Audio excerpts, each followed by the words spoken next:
You've found the Stealth Podcast. Where are you watching from? What time is it there? Subscribe and comment to support us. Thanks. Let's begin. We talked for about 20 minutes in the dark, voices low out of habit, and then Jake was asleep.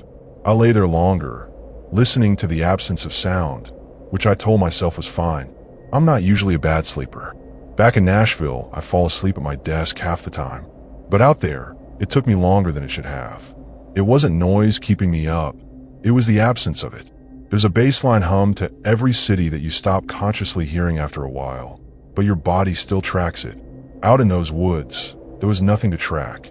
Just the occasional movement of branches, a far-off bark that might have been a coyote, and then a sound I couldn't place.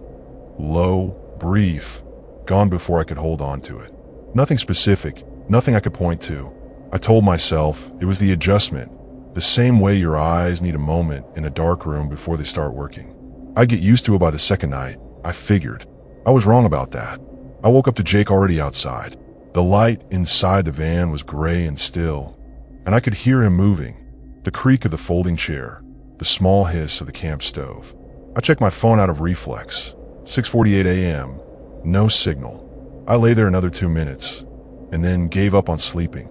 Outside, the forest was in that early state where everything looks freshly rinsed, the light pale and directionless, the ground dark with dew. Jake had already boiled water and was eating oatmeal straight from the pot. He handed me a coffee before I'd said a word. I sat across from him, wrapped both hands around the cup, and we watched the trees lighten without talking. That kind of quiet I could handle. That kind I actually liked.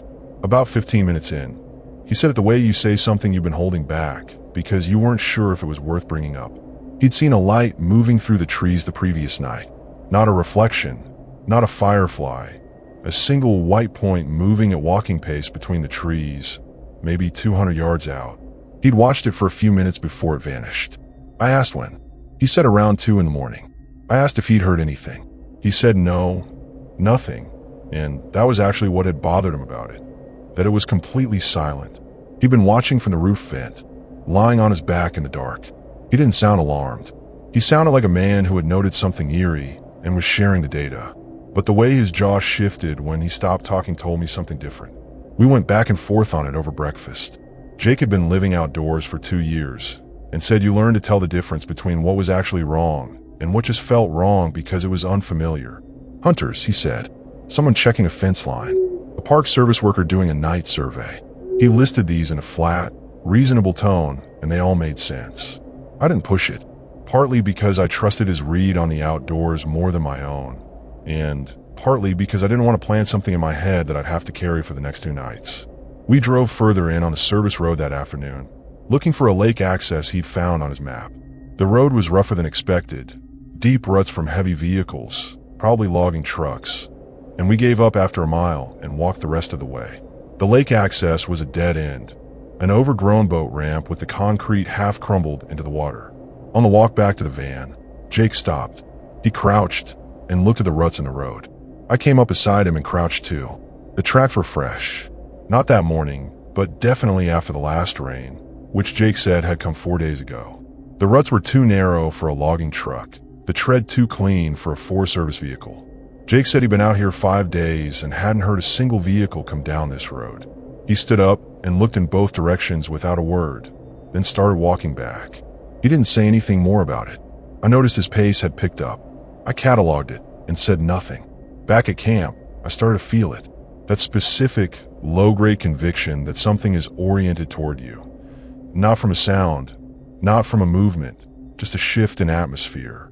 Like being in a room and knowing, without looking, that someone is watching you. I mentioned it to Jake while we were reorganizing the cooler, keeping it as offhand as I could manage. He looked at me and said, "Yeah, that happens to people who aren't used to places like this. The absence of the usual visual cues, other people, buildings, movement, makes your brain reach for threat signals to fill the gap. Your senses are picking up more data than usual and don't know what to do with it yet." I said, "That's a very clinical way to describe feeling like something is watching you." And he laughed. A real laugh, not a reassuring one. I tried to let it go. Dinner that second evening was quieter. Not uncomfortable, just different. Jake cooked a skillet thing with sausage and canned tomatoes that was better than it had any right to be, and we ate mostly in silence. The fire was good, and the air had dropped in temperature since sundown. I was wearing an extra layer and still felt the cold. Jake was in a t-shirt. He always ran hot. He kept glancing toward the tree line, not in a way that would alarm you if you weren't watching for it, just quick, even sweeps, the way you skin a room when you're half listening to someone. I noticed, but didn't say anything. We hadn't brought up the light again, and I wasn't sure bringing it up would help either of us. We talked about people from college instead. That helped for a while. My name is Ethan Marlowe. I am 31 years old, and I live in Nashville, Tennessee, mostly doing freelance sound engineering, which sounds cooler than it usually is. I spend most of my time inside small studios or on my laptop, and I don't get out much. That's probably why, when Jay called me in March saying he was parked somewhere in Arkansas and wanted me to come spend the weekend in the woods with him, I said yes before he even finished the sentence. Jake Tilson and I have been close since college. He's 34, and 2 years before this trip he quit his marketing job, sold most of what he owned, and moved into a converted cargo van. He called it minimalist living. I called it brave and a little reckless. We'd stayed in touch, texts, occasional calls, but I hadn't seen him in person in almost 8 months. That phone call was the first time in a while that I'd heard his voice sound fully at ease. He'd found a spot in the Ouachita National Forest, a few miles off one of the service roads past Lake Ouachita, in the central part of Arkansas. He said the trail access was decent, the cell signal was non-existent, and the nearest town was a 30-minute drive. He described all of this like they were selling points, and honestly, the way Jake talked about things, they kind of were. He had a talent for making the inconvenience sound like freedom. I told him I'd be there Friday evening, and that I'd bring food. He told me to bring firewood too, because the deadfall out there was mostly wet. I threw 2 sleeping bags, a cooler, a headlamp, and 3 days worth of groceries into my car and left Nashville early Friday morning. The drive was about 6.5 hours. I'd never been to that part of Arkansas before. I didn't know anything about it. I found him where he said he'd be, parked off a gravel turnout just past a rusted Forest Service gate propped open with a cinder block. His van was backed into a gap in the tree line, and I almost drove past it.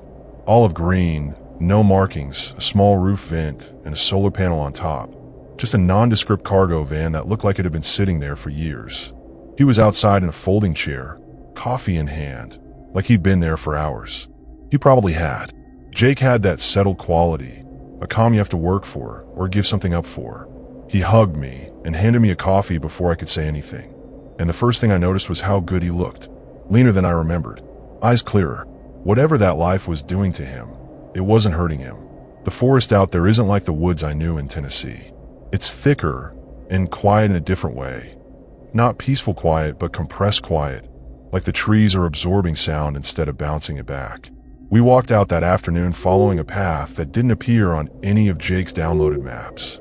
The trail narrowed until it wasn't really a trail anymore, just a gap in the undergrowth that something had moved through enough times to keep clear. Jake walked easily, pointing out wild muscadine vines and talking about water sources. I followed less easily, catching briars on my jacket.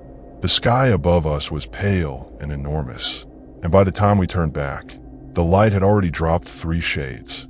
Forests go dark fast when the canopy is heavy. That was one of the first things that caught my attention, how quickly the light disappeared once you were inside those trees. We got back to camp around 5:30. My phone had dropped to 2 bars, and then nothing somewhere on the service road. Jake didn't seem to notice or care. He had a routine: firewood res stacked, water filter hanging off the side mirror, dinner supplies laid out in a specific order inside the van. I asked if it bothered him, not having signal. He thought about it for a second and said, "First 2 weeks, yeah. After that, not really." He used an offline GPS app when he needed to navigate, and when something urgent came up, he drove until he found a bar. I asked what urgent meant to him these days. He smiled and said, "Running low on coffee." That was Jake.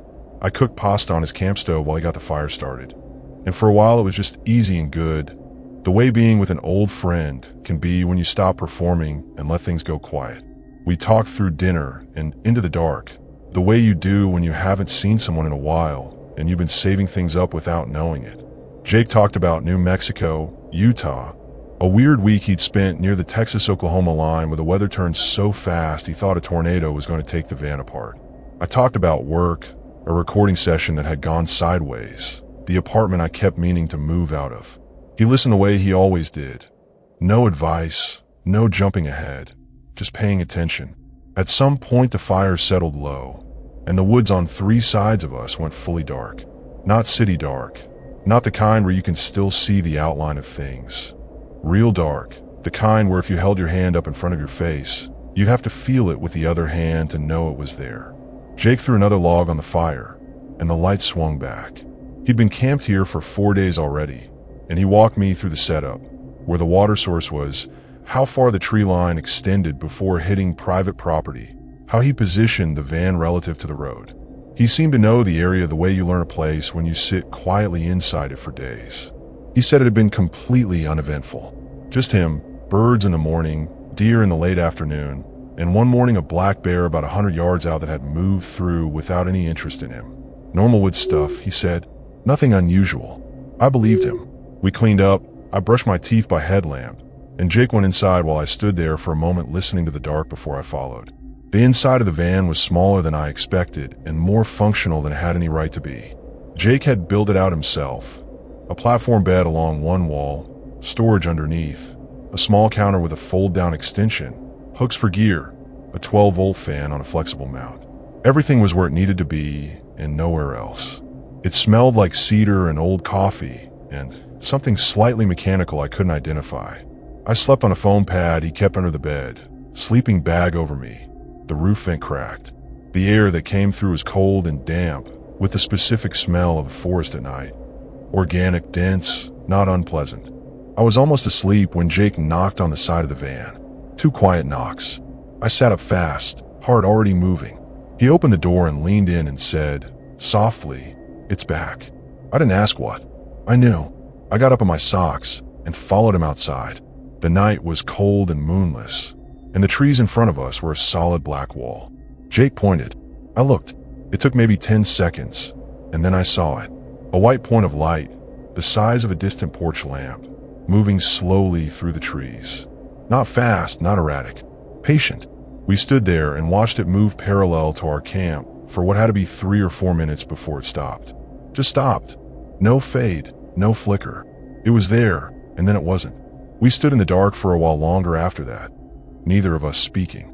Inside, with the door latched, we talked quietly. Jake was more willing to say what he was actually thinking now that I'd seen it too. The pattern was too consistent for an animal. It wasn't reflecting anything. No moon, no light source nearby, no reason for it. His working theory was someone camping illegally further in, using the service roads at night to avoid the gate. The Forest Service roads out, they were poorly monitored, and that section of the Ouachita had a reputation among certain groups for off-grid activity. It was a reasonable explanation. He'd landed on it. I nodded along, but when he finished talking, he didn't lean back the way Jake usually did when he was done working through something. He stayed upright.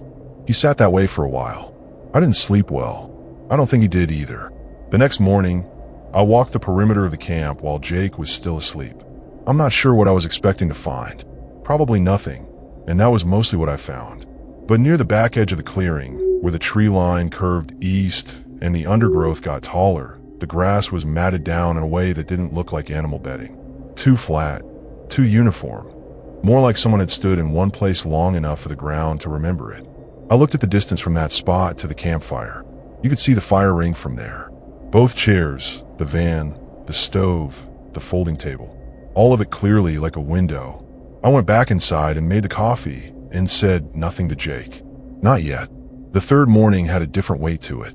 Jake was up before me again, but didn't look like he'd gotten much rest. That gray, slightly delayed quality in his eyes. Present, but with something missing behind it. I'd felt it too. We made coffee and sat outside, and the morning was genuinely beautiful, which was almost irritating given everything. The birds were back.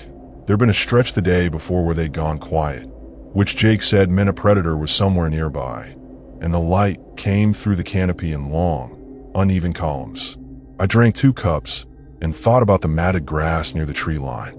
I was still deciding whether to bring it up when Jake said, flatly, someone was out there last night. Not a question. He was looking at the tree line. I asked how he knew. He stood up without answering and walked around to the back of the van. He walked me to the tree line and pointed without a word. It was different from what I'd found the morning before. Not just matted grass, but actual impressions. Boot prints, 2 of them, side by side, pressed into a patch of bare soil between 2 exposed roots. Deep enough that whoever made them had been standing still for some time. The tread was clear, a lug sole, the kind you find on a work boot or a heavy hiking boot. Jake crouched and photographed them. For shots, different angles, no dramatic commentary. Then he stood back up and said he'd been thinking about moving to a spot about 2 hours north that he'd used before. Quieter, harder to reach. He gave me the option. I told him it was his call. He thought for a moment, looked at the tree line, and said we'd stay one more night. At the time, that felt like a reasonable decision. Looking back, I understand why we stayed. Partly it was Jake's instincts, which had earned their credibility over 2 years of living outside.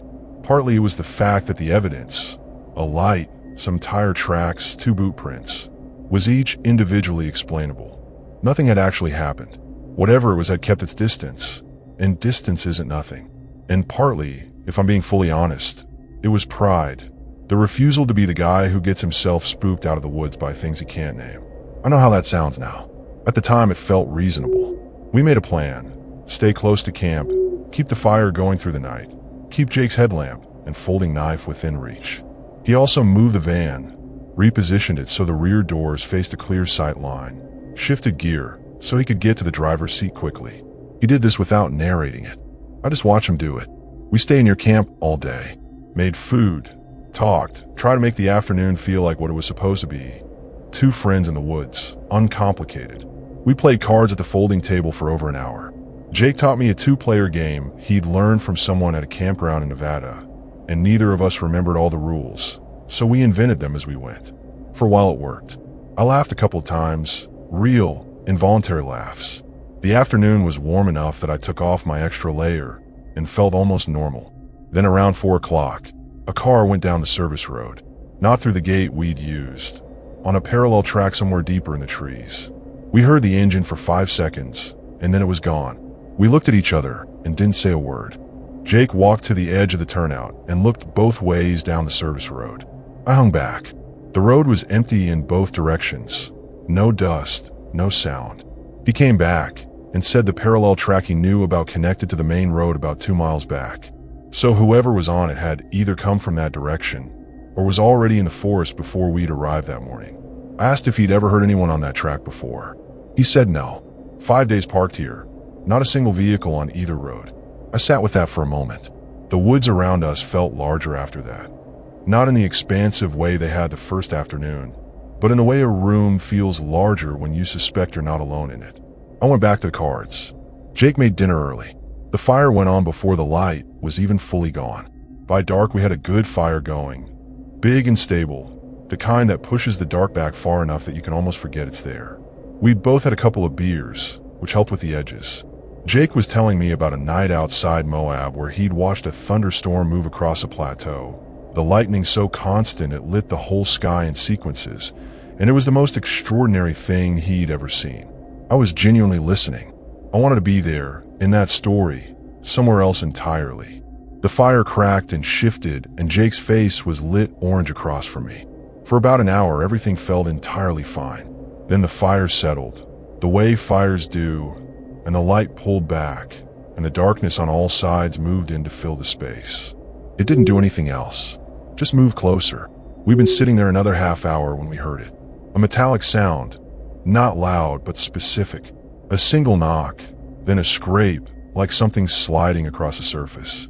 It came from the direction of the van. We both went still immediately. Jake turned his head slowly and looked. The van was maybe 30 feet from the fire, the facing side in full shadow. I heard Jake exhale, once controlled. He said, "I've got a bike rack on the roof with a loose bracket. Catches wind sometimes." He said it plainly, set down his beer, and stood up. He told me to stay by the fire, said it would only take a second. I watched him cross the clearing toward the van, pulling his headlamp down over his forehead as he walked.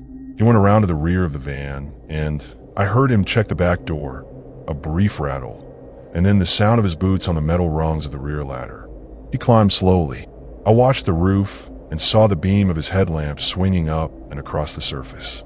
He spent a minute up there, shifting carefully. I could hear the soft knock of his knees on the roof panel. Then he went still. I heard him say, mostly to himself, "Nothing loose up here." Then the light angled downward, and I heard his boots on the ladder again.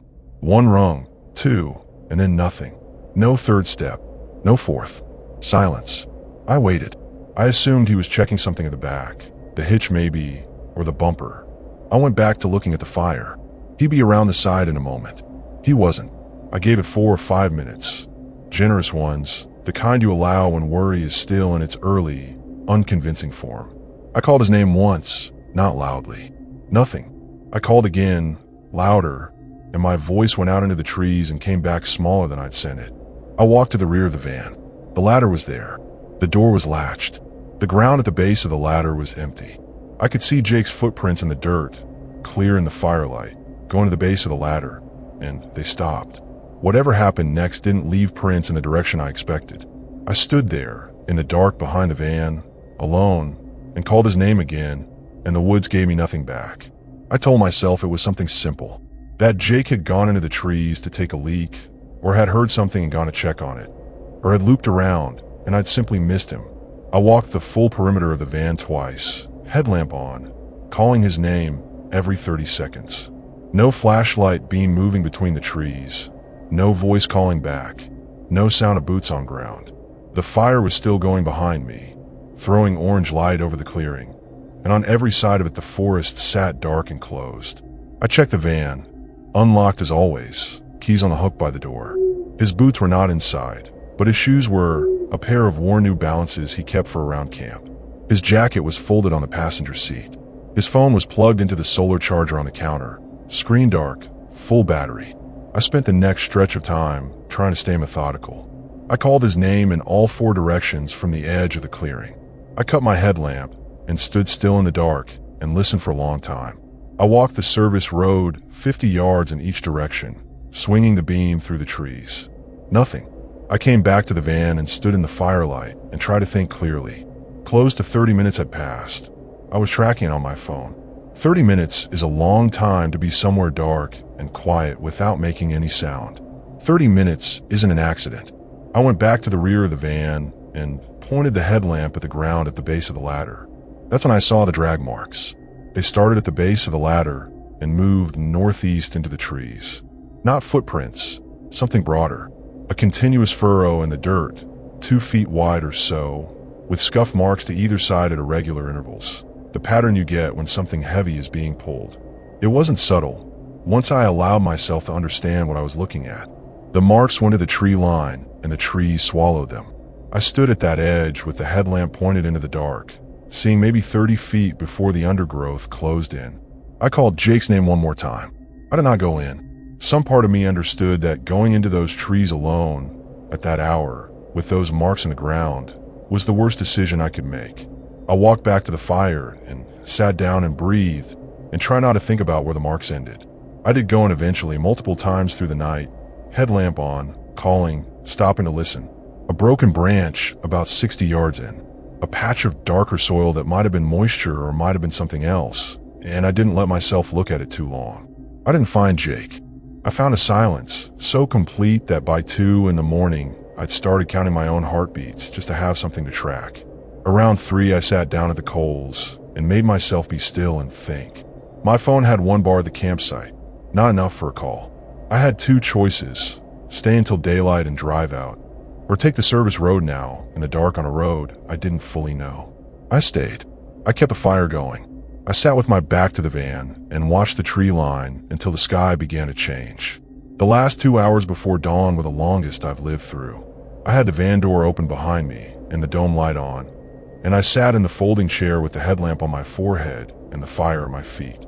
I tried to stay on logistics, drive to the main road, find signal, call 911.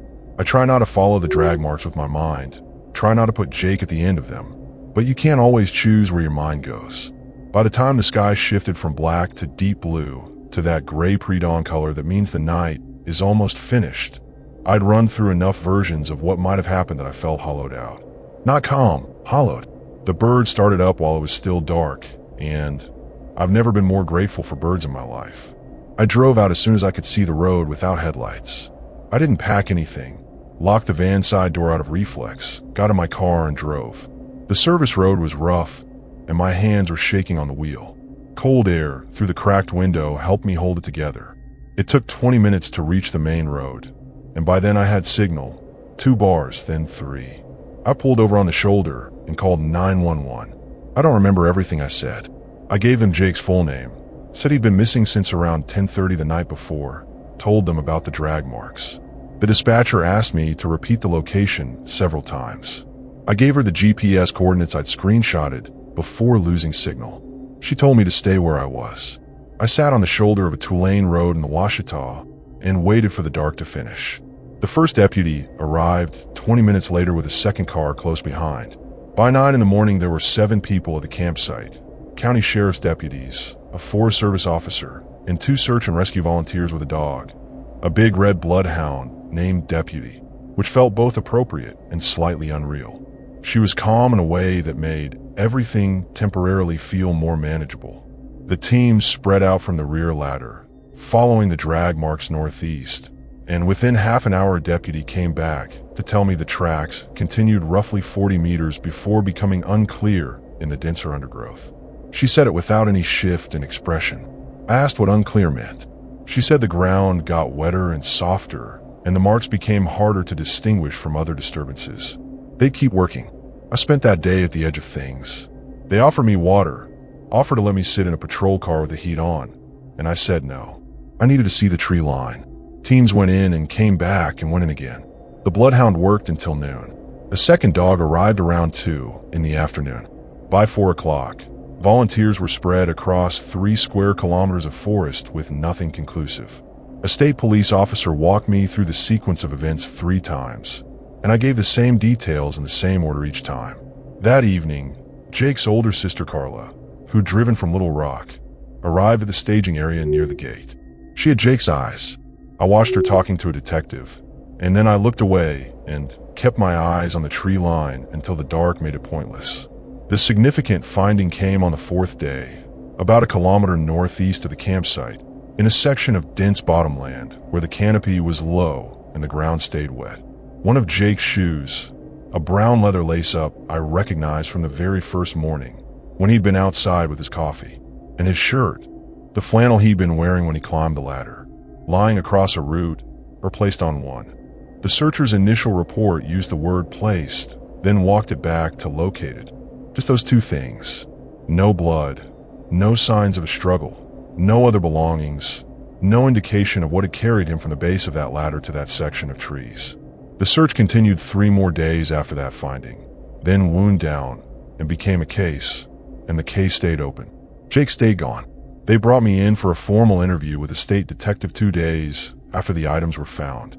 It lasted almost 4 hours. They were thorough and unhurried, and they asked about everything: Jake's state of mind, his habits, his past, whether he'd mentioned anyone, whether there was any tension between us, whether anything about his lifestyle might explain what had happened. I answered everything with what I saw, in the order I saw it. I didn't speculate. I didn't fill the gaps. The detective thanked me and said they'd be in touch, and I drove back to the motel outside Hot Springs and sat on the edge of the bed for about an hour before I could make myself do anything at all.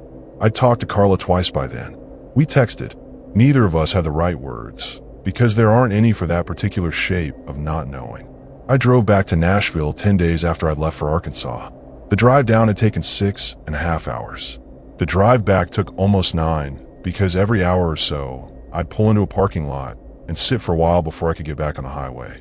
I don't know what I was doing, giving myself room. Maybe, when I got back to my apartment, it felt wrong in a way I hadn't expected.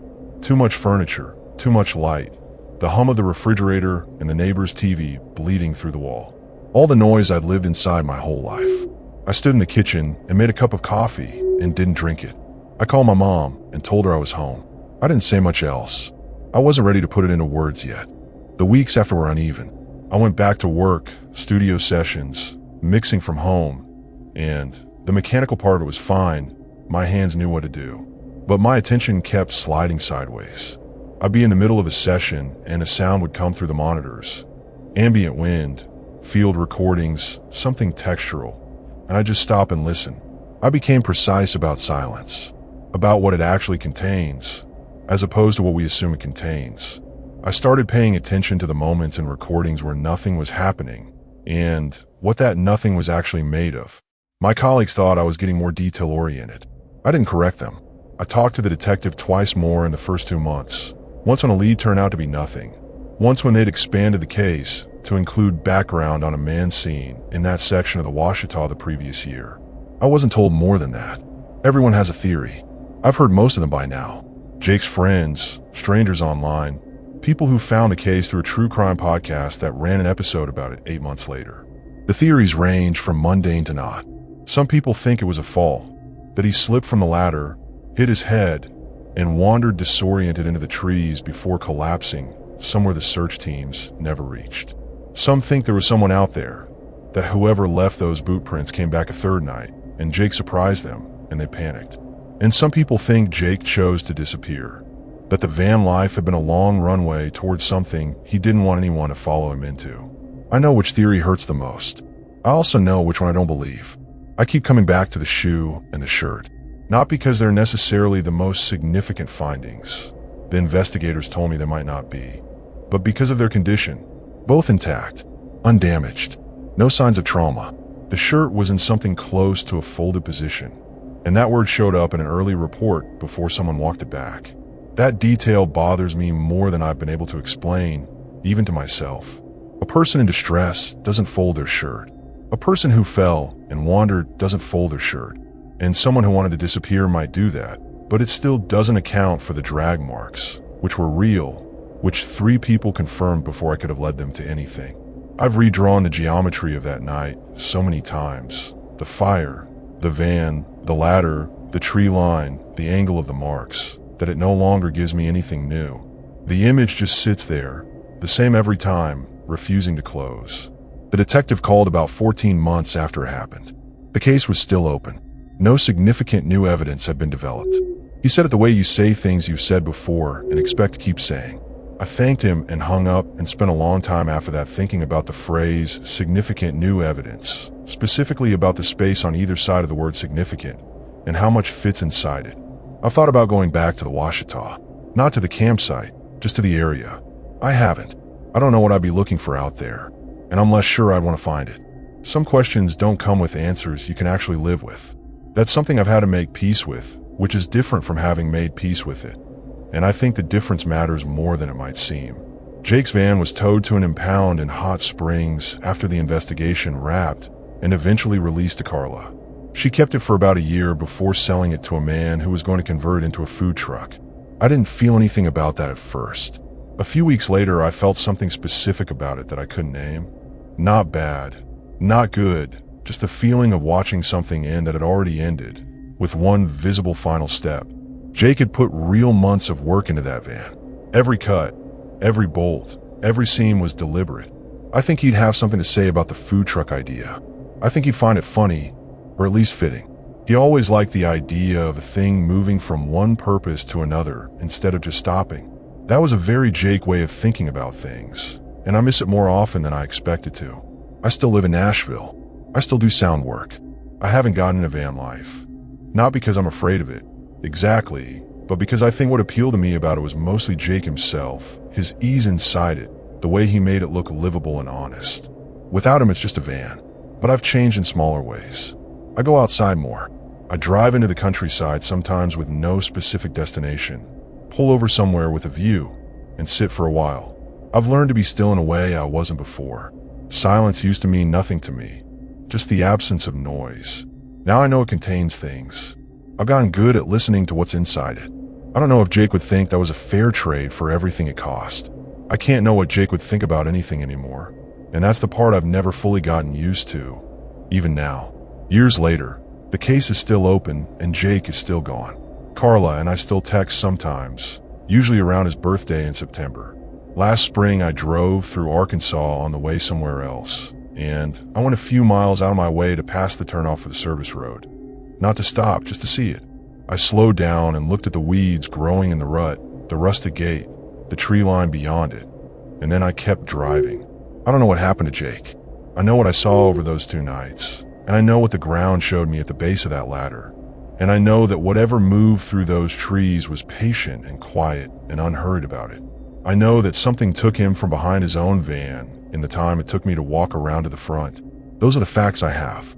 After that, there's only the dark and the silence and a light moving through the trees at 2 in the morning and no answer on the other end.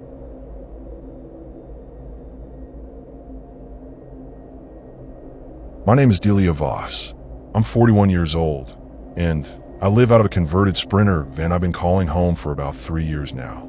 I grew up in Tucson, Arizona, dry heat, red rock, wide open sky. So when my friend Petra Huang, 38, suggested we spend 2 weeks exploring the Olympic Peninsula in Washington, I was genuinely excited. Petra is one of those people who's done everything. She's hiked solo in Patagonia. She's camped on glaciers. She carries a water filtration straw on her keychain just in case. She'd been talking about the Hoh rainforest since I'd known her, going on about how the trees there are so old and so thick that the canopy completely swallows the sky. She made it sound like magic. I trusted her. That was, I think, my first mistake. Not because Petra's untrustworthy, but because she has a habit of romanticizing things right up until the moment they go sideways. We drove up from Portland on a Tuesday, which already put us in a weird headspace. Tuesdays feel like non-days, like nothing important should start on a Tuesday.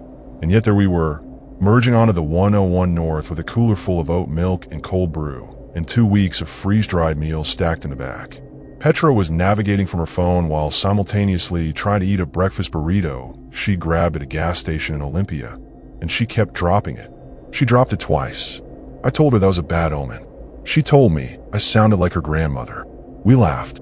The drive along the coast is genuinely one of the most beautiful things I've seen from behind a windshield.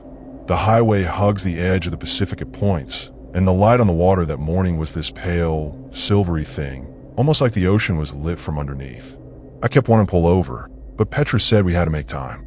She had a cabin reservation outside Forks that she hadn't mentioned until we were already an hour into the drive. That's the thing about Petra. She doesn't withhold information on purpose. She just operates on a need-to-know basis, where she's the one who decides when you need to know. The cabin came up casually like, "Oh, by the way, I found this place on this app.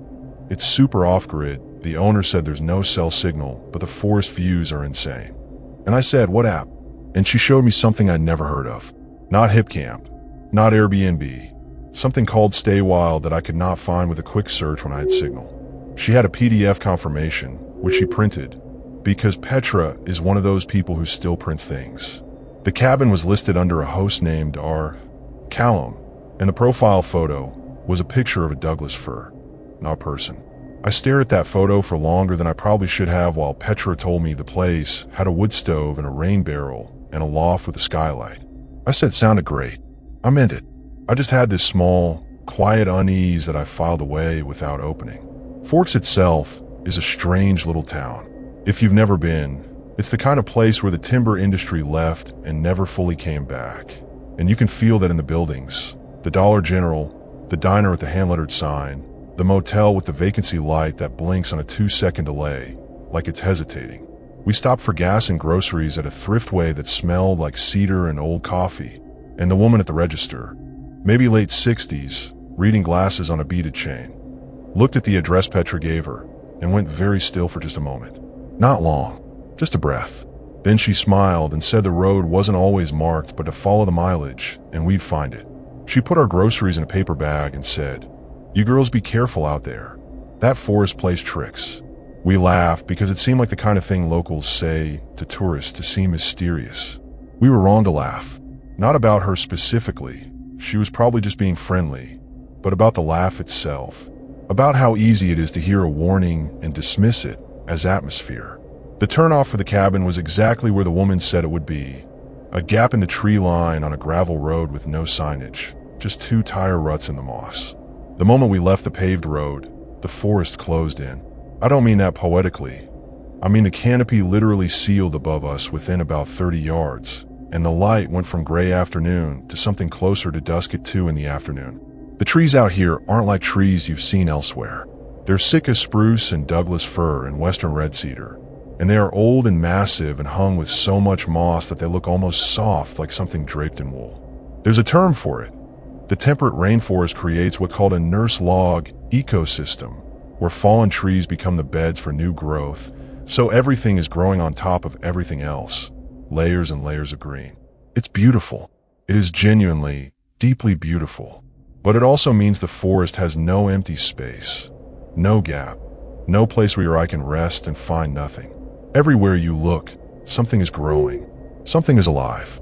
And after about 10 minutes on that road, Petra went quiet too, which told me she felt it as well, that particular weight of a place that has never really needed people in it. The cabin was smaller than the photos suggested, which, honestly, fair enough, every rental is. But it was solid, hand-hewn logs, a metal roof green with moss, a front porch with 2 chairs and a view of about 30 feet of fern-covered ground before the trees swallowed the distance. Inside, a wood stove, a kitchen counter with a hand pump for water, a fold-out table, 2 cots downstairs, and a ladder up to the loft. The skylight Petra mentioned was there, a rectangle of pale sky, framed by branches. It was almost 5 by the time we got settled, and the light was already thinning. No cell signal, like the listing said. I had a Garmin inReach on my van's dash, a satellite communicator, but I left it there because I didn't think I'd need it inside. Petra lit the wood stove and I unpacked dinner, and we ate rehydrated pasta and drank boxed wine and talked about nothing in particular, which is the best thing about traveling with someone you actually like. At some point, I noticed the smoke from the stove wasn't going straight up. It was drifting sideways inside the cabin, which meant the draw was off, which meant the flue damper wasn't working right. I adjusted it twice. It helped a little. I told Petra. She said, "As long as we don't die of carbon monoxide, I'm good." We laughed again. We were doing a lot of that. I slept in the loft, and Petra took one of the cots below. I'm a light sleeper. Always have been. It's one of those things I've never been able to fix. And sometime around 2 in the morning, I came half awake for no reason I could name. Not a sound, not a movement. Just that feeling of surfacing, like your body decided sleep was done. I lay there on my back and looked through the skylight at the branches. The sky had cleared enough to show a few stars through the gaps, and the firs above the cabin were moving in a slow swell, the way they do when there's wind high up but not at ground level. It was peaceful. That's the word. It was peaceful in the way that you only notice later, once the peace is gone, because peace doesn't announce itself. It's just the absence of the thing that comes after. I fell back asleep without knowing why I'd woken, which is its own kind of answer, if you think about it. Your body knows things. It wakes you up for reasons it doesn't bother to explain. The next morning, Petra found something on the porch. Not dramatic, just a small thing, the kind of small thing that you almost don't mention. It was a bundle of wet fern fronds, about the size of a fist, tied with a strip of bark, set on the left porch chair. Neither of us had put it there. Petra picked it up, turned it over, said, "Weird," and set it on the porch railing. I took a picture of it with my camera. Not my phone, my actual camera, a Fuji I carry for landscape shots. I'm glad I did. Petra said it was probably just something that fell from a tree in the shape of a bundle. Trees do weird things. Moss arrangements, bark curls. The forest generates coincidences constantly. She was right that that's a real phenomenon. She was wrong that this was one of those cases. But we didn't know that yet. So we made coffee on the camp stove and planned our hike to the Hoh River Trail. And I only looked at the fern bundle once more before we left, and I only thought about it for a second, which felt like the right amount of attention to give it at the time. The Hoh River Trail is about 17 miles of some of the most intact temperate rainforest on Earth. And we only did the first 3 miles before turning back. But those 3 miles were something I don't have full words for yet. The Hall of Mosses is a real thing. A stretch of big leaf maple where the branches grow sideways and drag with moss so thick and long that it falls like curtains. And the light that gets through is green filtered and soft. And you feel like you're inside something. Like the forest isn't around you, but is, in fact, containing you. We took about 80 photos between us. We talked the whole way, which we always do on hikes, our voices carrying a little weird in the dense air. At one point, Petra stopped walking and pointed at something off trail, a gap in the ferns about 30 yards in, where the undergrowth had been pressed flat in a rough circle. like something large had lain there, recently. We looked at it for a moment. "Elk bed," Petra said, and moved on. I stood there one beat longer. The pressed ferns were still damp at the edges. Whatever had been there hadn't been gone long.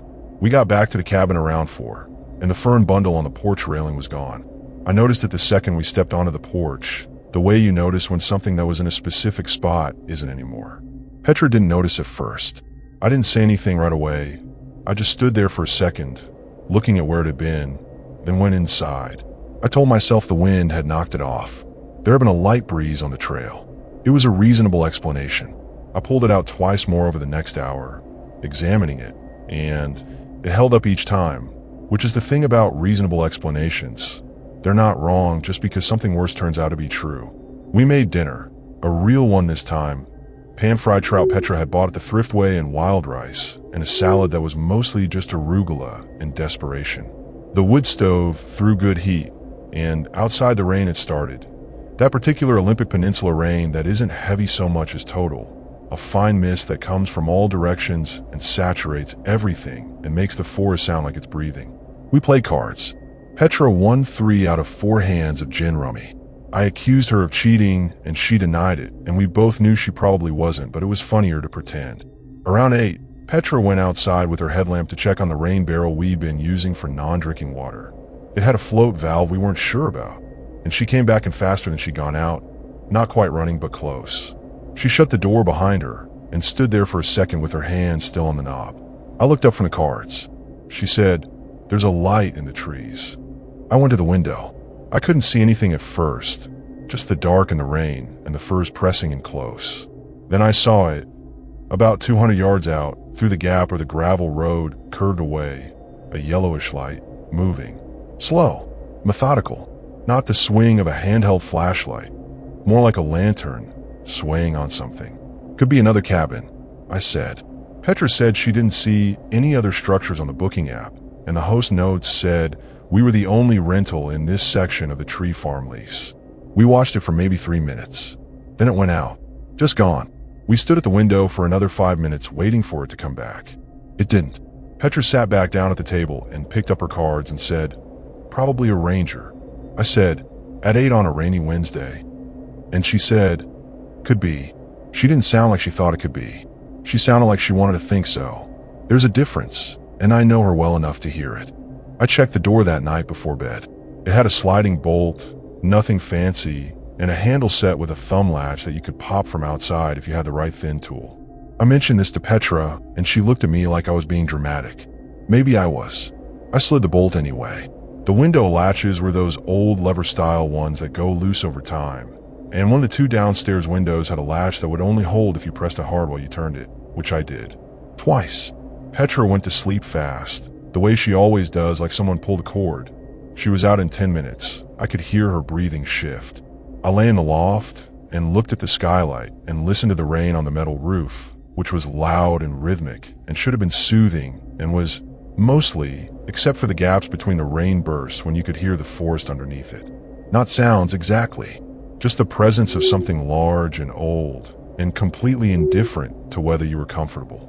I've slept in some isolated places. Desert BLM land in New Mexico, a pullout in the Utah Badlands, a rest stop in Montana at 3 a.m., where the only other vehicle was a refrigerator truck that idled all night. Isolation doesn't usually bother me. This was different, and I spent a while that night trying to figure out what made it different before I gave up and told myself to sleep. I want to be honest about something. In the morning, I felt fine. Better than fine, I felt good. The rain had moved on, and the light that came through the skylight at 7 was that specific green gold that you only get in a rainforest after a clear night, where the wet leaves catch the low sun and glow almost from inside. I made coffee and stepped out onto the porch and just stood there breathing it. The air was cold and smelled like soil and cedar, and something sweet I couldn't place, some flower, maybe, or just the particular fermentation of the forest floor. A Steller's jay landed on the porch railing and tilted its head at me like it had a question. I felt genuinely like I was somewhere beautiful that was going to be fine. I want to say that.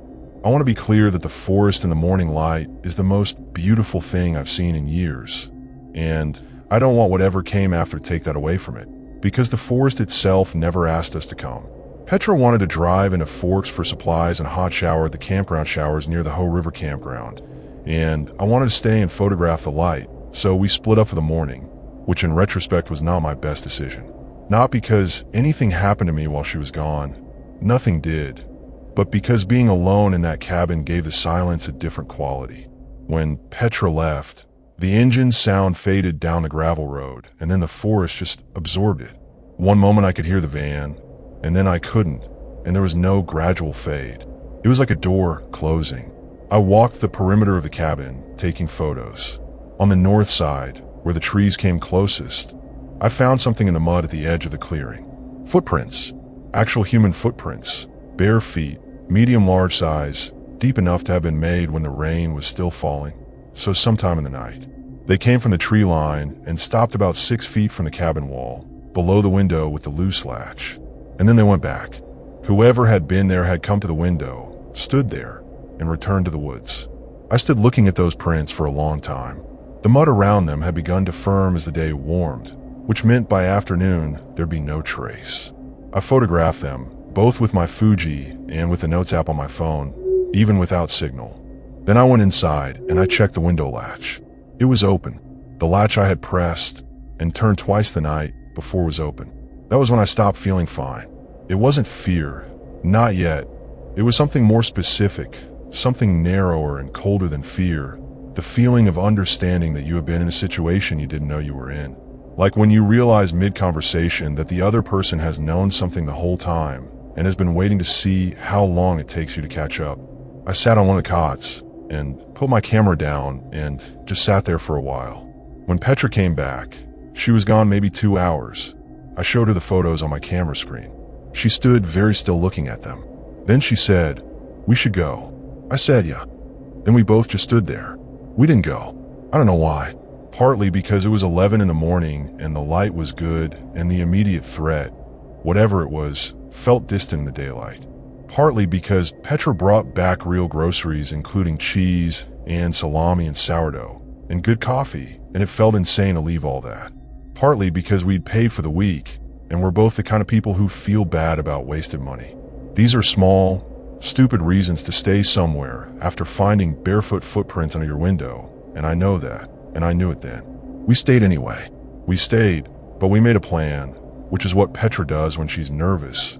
She makes plans specific and detailed, because specificity is how she manages the feeling that something is out of her hands. The plan was, one of us stays awake until midnight, then wakes the other, and we trade off.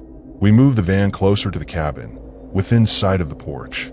We both sleep downstairs where we can see each other. We keep the satellite communicator inside, and if either of us sees or hears anything at all, we don't investigate, we get in the van. That was the plan. It was a good plan. The problem with good plans is that they assume the threat will behave predictably, and that you'll be awake when it arrives. I had the midnight to morning shift. Petra went to sleep at 10. By 11:45, I was at the table with the wood stove crackling and a book I wasn't reading and a headlamp on low, listening to the forest through the walls, which by then had become a habit I couldn't turn off. Sometime around 1, I heard something on the roof. Not a branch. I know branch sounds. I've parked under trees for 3 years. This was weight, distributed. The soft depression of something resting on metal, then shifting. Slow, then still. I did not move. I sat at the table and I did not look up and I did not breathe for what felt like 30 seconds while I counted the sound and figured out what it was and couldn't. It lasted maybe 2 minutes. Then nothing. I went and woke Petra. She was awake before I reached her. She said she'd heard it too. We sat together at the table and didn't talk, and both looked at the ceiling of the cabin and listened. The wood stove was the only sound. Outside, the forest was completely silent, which in the rainforest is its own kind of signal. The birds go quiet, the frogs stop, the whole system shuts up when something passes through it that doesn't belong. I went outside at 1:30. I know exactly how that sounds, but I had to see. Petra held the door, and I stepped onto the porch with my headlamp and looked up at the roof. There were marks in the moss on the roof's edge, drag marks like something had pulled itself up and then lowered itself back down. The moss was torn in a rough line about 5 feet long. I photographed it. Then I shone the light out into the tree line and saw nothing, just ferns in the base of the firs and the absolute dark beyond them. And the beam of light hit all of that and lit it and showed me nothing. I went back inside. I said, the moss is torn. Petra said, we leave at first light. I said, yes. And this time I meant it. We both did. We sat up together until dawn with the wood stove and the cards, and neither of us said anything much, and the forest outside was quiet in a way that didn't feel like absence. It felt like patience. We didn't make it out at first light. That's on me. The van wouldn't start. Not in a dead battery way, in a something is wrong way, the engine turning over and catching and then dying 3 times before it just clicked and stopped. I know my van. I've driven it from Arizona to Alaska, and I know every sound it makes. That clicking meant the starter was either gone or getting there. I stood in front of the hood in the early gray light with Petra looking over my shoulder and tried 4 more times and got the same result. Then I popped the hood and looked at everything I could look at, which, I'll be honest, isn't that much. I'm competent enough to change a fuse and check connections and look for something obviously wrong, but I'm not a mechanic. Everything looked fine. Nothing was visibly wrong, which meant something was wrong that I couldn't see. Petra got the inReach and sent an SOS message with our location and a note that we needed non-emergency vehicle assistance. The satellite unit confirmed its sent. We had no idea how long a response might take. We were on a private lease road 12 miles from the Hoh Rainforest Visitor Center, which was not yet open for the season. The closest human we'd spoken to was the woman at the Thriftway in Forks. We went back inside. It seemed like the right move. The van was outside in clear sight of the front window. We had food, we had the wood stove, and whoever had been on our roof the night before had not come inside. I kept coming back to that. They hadn't come inside. The window with the loose latch had been opened, or had opened, but nothing had come through it, which meant maybe that coming inside wasn't the goal. Maybe the goal was something else. Surveillance. Maybe. I started thinking about the fern bundle on the porch chair. The Tide bundle, left on the day we arrived. It could be a signal. Something marking the cabin as occupied, left for someone else to see. I told Petra this theory, quietly, while we ate breakfast. She chewed her toast and thought about it and said, or it's a thing the last renters left, and we're making it mean something because we're freaked out. That was also possible. I wanted to hold both things true at the same time, which is not something I'm normally good at. But the situation seemed to require it. We didn't know enough to rule anything out. We didn't know anything, really. What I did know was that I wasn't going to sit in the cabin all day doing nothing, because doing nothing in a closed space when you're already wound up is a faster way to lose it than doing something active. So I did something practical. I walked the full perimeter of the clearing in daylight, close and slow, with my camera. I didn't go into the trees. I stayed at the edge of the clearing, maybe 10 feet inside it, and I photographed everything. The ground, the tree line, the back of the cabin, the sidewalls, the roof from the ground. It took about 40 minutes. Most of it was nothing. But on the east side of the cabin, pressed into the soft soil behind the rain barrel, I found something. Not footprints this time. This was a length of cord, a kind of rough braided twine, maybe 3 feet long, with small objects knotted into it at intervals. Pieces of bone, bird bones, or something small, and tiny plugs of what looked like dark wax, and 2 crow feathers. It was buried about 2 inches deep, with one end exposed, and I caught the end sticking out of the soil. I photographed it and did not touch it. I don't believe in curses. I don't believe in ritual harm, but I believe in people who do. And whoever had made that thing and buried it, there was a person, and that person had been here, in this clearing, in the night, while we slept. I went back inside and showed Petra the photos, and this time neither of us offered an alternative explanation. We just looked at the pictures and sat with what they meant. Then Petra did the thing she does where she gets very calm and very practical, which is her version of controlled. And she said, okay, we don't know if this is dangerous or if it's some local person doing something they've always done on this land, and we're just in the way of it. Either way, we're stranded. So let's think about what we actually have. What we had: food for 3 more days, water from the rain barrel, the wood stove, the inReach with confirmation that the message sent, the Fuji with a full battery and a big card, 2 folding knives, a can of bear spray on the van's dash that I couldn't get to now without going outside, a first aid kit, a headlamp each. Petra had a small fire extinguisher in her pack, which she carries because she once had a camp stove flare on her in Yosemite, and I have always respected that. We were not unprepared. We were not helpless. We were stranded and being watched, or had been watched, and we didn't know why. The afternoon was quiet. Nothing happened. Birds came back. We could hear them outside. A varied thrush doing its long single-note call. And at one point a raven landed on the van's roof and walked around up there for a bit like it was doing an inspection. Petra and I both looked at each other when we heard it before we identified the sound, and the look we exchanged was this involuntary thing, both of us going rigid. And then the raven called, this deep, wooden knock of a sound, and we both let out breath and laughed, the shaky kind of laugh that is mostly just relief with a laugh shape. We talked about our families. Petra's brother had just had a baby, her first niece, and she showed me photos on her camera roll. The photos she'd taken at the hospital. The baby with that startled, ancient expression that newborns have. I told her about my sister in Tucson, who'd just gotten engaged, finally, after 6 years with her partner. These conversations felt important, not as distraction, as evidence of what we had outside of this place, as a way of keeping the thread to it. I think in bad situations, people who talk about their people do better than people who don't. It's not sentimental, it's practical. The thread matters. At 5:30, the inReach chirped. We both lunged for it. There was a reply, short, text only, from a relay that bounced back through the Garmin network. It said, "Message received. Closest assistance Forks. Road conditions may delay. Please confirm safety status." We sent back, "Safe. Not urgent. Vehicle failure. Please send mechanic or tow to." And we gave the coordinates the inReach had logged. We got a confirmation ping about 10 minutes later. That was all. We didn't know when help would come.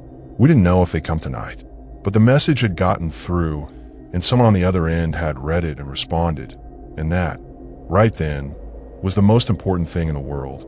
Petra made tea. I watched the window. The light was thinning again, doing that afternoon to evening slide that happens fast in the rainforest. The canopy going dark while the sky was still technically light. I thought about the roof. I thought about the cord buried behind the rain barrel. I thought about the light in the trees on our first night, the slow, swaying yellow lantern in the dark and the rain. I decided to go get the bear spray from the van before it was fully dark. Just that, go to the van, open the dash, get the can, come back. 30 feet, maybe. Petra said she'd watch from the window. I went out. The air was cold and smelled like wet earth. And the van sat there in the clearing looking exactly like it always did, so familiar against the alien backdrop of the trees that I felt a wave of something almost tender for it. I opened the passenger door and got the bear spray and put it in my vest pocket. Then I noticed something I'd missed that morning in the dim light. On the van's driver's side door, at eye level, someone had pressed a handprint into the condensation. Just one, just a handprint, fingers spread, like someone had put their palm flat against the metal and leaned. It was still there, the edges going soft as the evening mist settled. The hand was large. I put my own hand up next to it without touching, an inch of air between, and the print was easily 15% bigger than mine. I stood there for a moment with my hand hovering next to a stranger's handprint on my van door, while the trees moved very slightly in the invisible wind above me. Then I walked back to the cabin, fast, and I didn't look at the tree line. That night was different, not because something happened, because of the waiting. We'd been waiting all day, running on the low-level adrenaline of not knowing, and by 9 o'clock we were both strung tight and running out of ways to manage it. Petra was rereading the same page of her book over and over. I'd reorganized our food bag twice and was now sharpening my folding knife against the smooth stone I'd found on the porch steps, which is not something I've ever done before in my life, but which my hands apparently needed to do. We didn't talk much. The wood stove needed feeding every hour and a half, and feeding it was the main structure of the night, the thing that gave us a task and a clock. At 11, I put more wood on and the fire threw a big orange pulse through the cabin, and in that pulse, for one full second, I saw the window. The north window, the one with the loose latch. There was a face at it. I don't use that word lightly, and I'm not dramatizing. There was a face at the window. Dark-skinned, middle-aged, male, bearded. Looking in, when the firelight steadied back to its normal glow, it was gone. I said, "Petra." She looked up. She saw something in my face, and she stood immediately. I pointed at the window. She went still. We both looked at it, and there was nothing there, just the dark and our own faint reflections in the glass. Then, very clearly, from the other side of the wall, close, maybe 18 inches from where we stood, someone knocked. 3 times. Slow, measured. The sound of knuckle on wet wood, like someone announcing themselves at a door that wasn't there. Neither of us answered it. That sounds obvious, but in the moment there's this deep, weird pull towards social convention. Someone knocks, you respond because that's how knocking works. I felt it, the pull to say something. Petra grabbed my arm, and I realized I'd actually started to open my mouth, which is insane, but there it is. We stood completely still for 10 seconds, 15, 30, and the forest outside was absolutely silent around that knock the way it gets silent around things that disturb it. Then nothing. No second knock. No movement I could hear. No voice. Just the wood stove and our breathing and the high sound my ears make when I'm pushing them too hard. Petra moved first. She went to the table and picked up the bear spray can and held it in both hands, which made me feel immediately better. Just the physical act of someone picking up something that can do something. I moved to the side of the window and looked out from the edge, my face against the wall, angling my view. Nothing. Dark. Ferns. Trees. Whatever had been there was gone, or was standing somewhere my angle couldn't reach, which was most of the clearing. Here's what I keep coming back to, even now, the knock. 3 times, slow, spaced. It wasn't a branch, wasn't settling wood, wasn't anything random. It was a communication, an intentional thing. Someone was telling us they were there, right there, on the other side of a log wall. And they weren't asking to come in. They were just telling us. There's a kind of threat that's louder than violence, and it's that the announcement that you're known, that you've been watched, that the watcher can reach you but chooses, right now, to just let you know they can. It's not about fear exactly, though fear is the word that comes out. It's about the dissolution of safety, the feeling that the walls around you are not the barrier you thought they were, that the circle of control you imagined was yours doesn't actually exist. I've read about that feeling in other people's accounts of things like this. I never expected to be producing my own account of it. We didn't sleep. I want to be clear about that.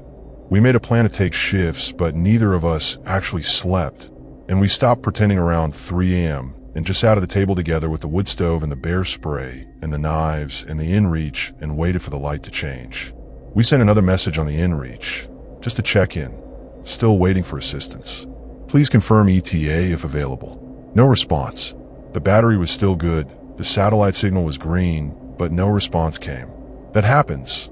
The relay network is slow, and non-emergency requests sit in a queue. I knew that. I kept looking at the green signal light anyway. At 4:15, while Petra was refilling the wood stove, I heard something I hadn't heard before. Music. Faint, indistinct, coming from somewhere in the trees to the south. Not radio. Older sounding than that. Something with a scratchy, hollow quality, like a music box or an old record player with the volume very low. A melody I couldn't identify. 7 or 8 notes, repeating. Petra stopped with the wood in her hand and looked at me, and I pointed south. She listened. She heard it too. We know that because we both heard it, which is the only reason I'm not willing to write it off as my brain generating sound from silence the way brains do when they're exhausted and scared. It lasted maybe 3 minutes and then faded. Not stopped, faded, like a volume knob turned slowly. When it was completely gone, neither of us said anything for a while. Then Petra said, "I want to go home." And I said, "Me too." At 5:45, the sky through the skylight started to go from black to gray, and I cannot tell you how long I've been waiting for that specific shade of gray. It came slow, the way things do in the rainforest where there's no open horizon to catch the sunrise. The light filters down through 80 feet of canopy and arrives at ground level already softened and diffused, and what you get is not sunrise. It's just a gradual lifting of the dark, like a dimmer switch. But I'll take it. That gray was the most welcome thing I'd seen in 2 days. Around 6:15, while I was watching the clearing through the window, I saw someone walk out of the tree line. Not appearing, walking. From between 2 Sitka spruce about 150 yards out, stepping into the open gravel, visible in the early flat light. A man, tall, wearing heavy canvas work clothing, with what looked like a pack on his back. He stood in the clearing for a moment, facing the cabin, and then he raised one hand, not a wave exactly, more like acknowledgement, and then he turned and walked back into the trees. Disappeared, gone in 3 steps, the way the forest takes things. I grabbed Petra's arm, and she'd already seen it, was already looking. We stood at the window for a full minute after he vanished, both of us pressing our faces close to the glass. Then Petra said, "That was a person." And I said, "Yeah." And she said, "As in, just a person." And I understood what she was asking. Was it the same person who'd been on the roof, at the window, who'd buried the cord? Was this a threat, or was this a local? Was this one thing or 2 things? And the honest answer was that I didn't know, and I told her so. Because the man in the clearing had walked like someone on their own land. Unhurried, that specific ease of movement that belongs to people in places they know perfectly. Not predatory, not threatening in any active way. But he'd raise his hand at our cabin at 6 in the morning, which means he knew we were there and awake, which means he'd been watching or listening long enough to know. At 8:30, we heard a truck on the gravel road.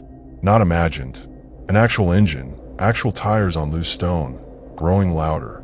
Petra and I looked at each other with these expressions I can only describe as carefully neutral, because we didn't know if a truck on that road was rescue or something else.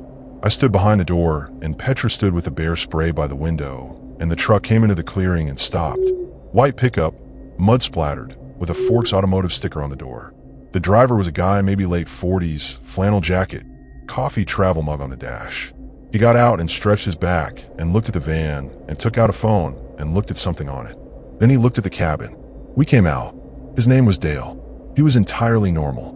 He'd gotten a dispatch from the Garmin relay the previous afternoon, had come out as soon as the road was passable after the overnight rain. He looked at the van, ran a diagnostic from a tablet he pulled from the truck, and told us in about 6 minutes that the crankshaft position sensor had failed. A known issue on older Sprinters, he said. He'd seen it 4 times this year already. He had the part. He could fix it in an hour. While Dale worked, I showed him photos on my camera. The footprints, the buried cord, the handprint on the van. He looked at each one with the same expression, which wasn't alarm so much as acknowledgement, like someone recognizing something they'd seen before. Then he said, "That'd be Renner, probably." And I said, "Who's Renner?" And he told me, Renner was what people in Forks called an old man who'd lived in the national forest boundary for 30 years or more. Nobody knew his full name. Nobody knew his exact age. He was local in the specific sense of someone who predates the local, who was there before the campgrounds, before the rental cabins, before the tourist infrastructure. Not dangerous, Dale said. He bothers people sometimes. Doesn't mean to, or doesn't care if he does. Hard to say. He marks places he considers his territory. The cord thing, yeah, that's him. I looked at Petra. She looked at me. I said, he was on our roof. And Dale said, without judgment, he does that sometimes, which somehow made it both better and worse at the same time. The van started on the first try after Dale put in the new sensor. I paid him and tipped him in cash because I would have paid twice as much and he knew it, and was too polite to acknowledge that. We loaded the van in 20 minutes. Both of us moving with that specific energy of people who have made a decision and are executing it before anything could change it. I took one last look at the cabin before I got in. The porch chairs, the moss on the roof, the green dark of the tree line, the ferns still wet from the morning. It was beautiful. The place was genuinely beautiful, and some man named Renner had decided it was his, and had spent 2 nights making sure we knew it. And there was a version of me that felt almost bad about leaving, about ceding the ground to him, which is a thought I'm not entirely proud of. Petra put her hand on my shoulder and said, "Let's go." I got in. Dale's truck followed us down the gravel road to the paved highway, presumably making sure we got out, and we didn't look back. We were 3 miles down the 101, the van running clean, the forest opening up on both sides, when Petra turned to me and said, "Do you think he was the one who brought the fern bundle?" And I said yes. And she was quiet for a while, looking at the road, and then she said, "He was there watching us arrive," which is what we both figured but hadn't said out loud. That the fern bundle on the porch chair, left our first afternoon, was a marker he'd put down after we pulled in, watching from the trees while we unloaded our cooler and our gear and admired his forest, and while we stood on the porch saying how beautiful it was, while we were being happy about where we were. He was already in the dark of the trees watching that. I don't know how to feel about it, and I'm still not sure. Not every threat is what it looks like. Not every person who does something deeply unnerving is a predator. Renner had never come inside. He'd never physically confronted us. He'd stayed on the other side of the glass and the wall and the door the entire time, which either means he was limited or it means he was making a point, and I can't tell which is worse. I keep thinking about the music, the melody in the trees at 4 in the morning. Petra and I talked about it on the drive, going back and forth, and the closest thing I could compare it to was one of those music boxes where you hand crank the cylinder and it plays a fixed melody. Old, pre-digital, the kind of thing that belongs in a drawer or a pocket, not in a rainforest at 4 a.m. But Renner had been in that forest for 30 years, Dale said. He'd been out there longer than most of those rental platforms had existed, longer than most of the tourists who'd come through. He'd developed his own patterns, his own rituals, his own relationship with the dark and the moss and the big trees. The cord buried behind the rain barrel, bird bones, dark wax, crow feathers, that was years of something. That was a specific practice, refined. I'm not saying it was magic, and I'm not saying it was threat, although my body had experienced it as both. I'm saying it was real. He was a real person doing real things in his place, and we had rented a cabin in his place, and he had let us know that he knew. Petra drove for a while, and I looked out the window at the trees. I've been in the whole rainforest for 2 nights, and I had maybe 200 usable photos and a lot of experiences I wasn't going to be putting on Instagram. We stopped at the Thriftway in Forks, and the same woman was at the register, reading glasses on the beaded chain, same position like she hadn't moved. She looked at us both for a moment, taking in the bags under our eyes, the particular look of people who've been awake and alert too long. Then she said, "You girls all right?" And Petra said, "We're great," which was not true but also not entirely false. The woman nodded slowly, that same slightly more than necessary pause before continuing, and rang up our coffee and our gas station pastries and put them in a bag. As she handed it to me, she said, "See anything interesting out there?" And I held her gaze for a moment. She knew. I could see in the way she held the question, the careful neutrality of someone who already knows the answer and wants to see what you'll do with the truth. I said, "Some beautiful trees." She smiled. "That's the right answer," she said. We made Portland by dark, which meant driving most of the day and stopping once for real food at a diner in Aberdeen where we ate eggs and toast and actual hot coffee and said almost nothing to each other for 40 minutes, which is its own kind of communication. In the van, in the parking lot after, Petra said she was going to look up Stay Wild again, the app she'd booked the cabin through. She searched for it on her phone. The app was gone. Not just the listing, the app itself, which now returned to this developer account, has been deactivated message on both Android and Apple stores. The host profile for our Callum returned to user not found page. The PDF confirmation Petra had printed was real. It was right there in her bag. But whatever infrastructure had produced it no longer existed. We sat with that for a minute. Maybe it's unrelated, Petra said. Maybe the app just shut down. And maybe it was. Maybe it did. But the app had been how we'd found cabin. And the cabin had been how we'd found ourselves in the middle of that forest, in Renner's territory, booked through a platform with a tree for a profile photo that had since disappeared. That sequence of things adds up to something, but I'm not sure what. I've sat with it for weeks now, and I still don't know. What I know is this. The Hoh Rainforest is over 140,000 acres of the densest temperate rainforest in the Northern Hemisphere. There are trails in there that haven't been walked in years. There are trees that fell a century ago and are now so covered in moss and new growth that they look like part of the ground. The canopy blocks satellite imagery well enough that the forest floor is, in places, genuinely unmapped. In a place like that, a person who wants to not be found is not found. A person who has spent 30 years learning every root and gap and soft patch of soil in 12 miles of federal tree lease is not a person you would track or corner or know more than a small fraction of. Renner was out there the whole time. He was there when we arrived. He was there when we laughed about the fern bundle. He was there on the roof, at the window, in the clearing at dawn with his hand raised. He was probably there when we pulled out, watching the van make the turn onto the highway. And after we were gone, he was still there. The thought I can't shake, the one that showed up 3 days later and hasn't left, is that whatever he was doing out there, whatever the chord and the bones and the music in the dark were part of, he didn't stop it because we left. We were just a thing that happened in it. We passed through, and he noted our passing, And now we're gone and he's still there, in the green that doesn't stop, doing whatever it is he does in the dark under all those old trees.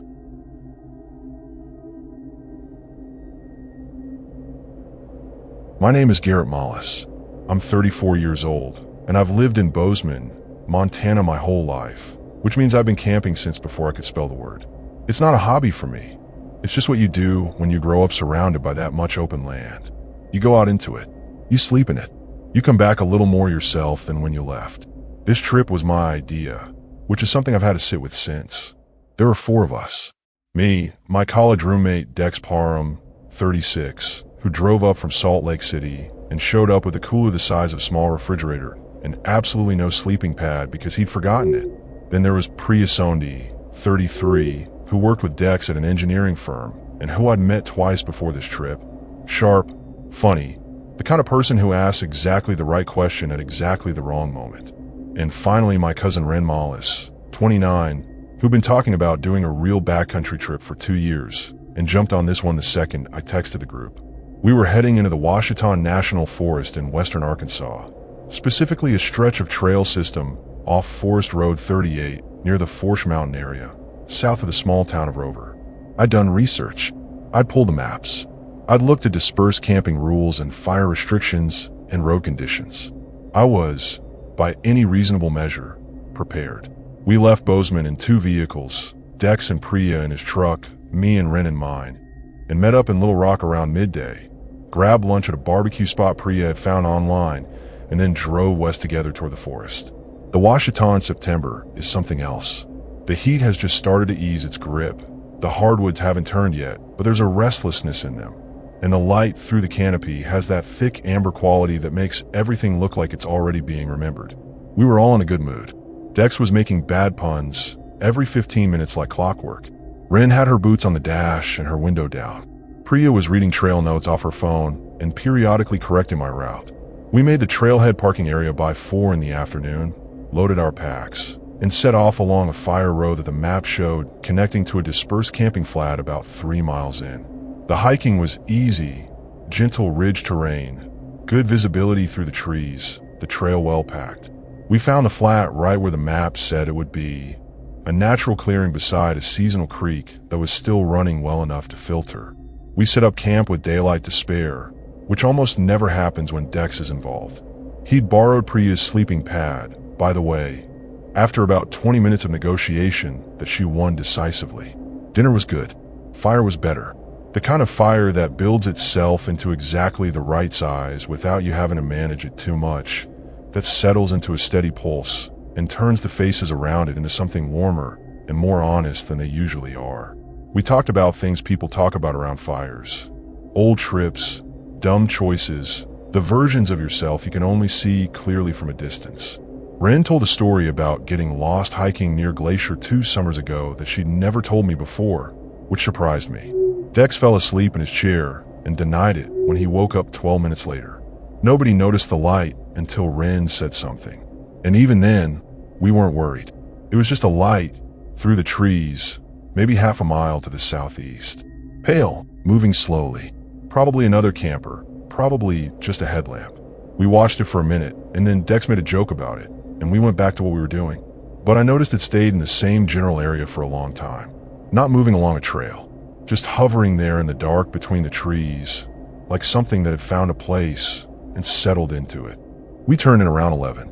Ren had the small tent. Priya had her hammock strung between 2 oaks at the edge of the clearing, and Dex and I shared the 4-person tent, which he immediately colonized with his oversized bag and his water bottle collection. I was asleep by 11:30, which for me on a first night out is early. Usually the new sounds of a place keep me up a little longer while my brain files them. I woke up once, around 2, for no reason I could name. Lay there for a few minutes. Heard nothing unusual. Went back under. In the morning, Priya was up first. She always was. She'd mentioned it like a personality trait. And when the rest of us emerged, she was crouched at the edge of the clearing looking at something on the ground.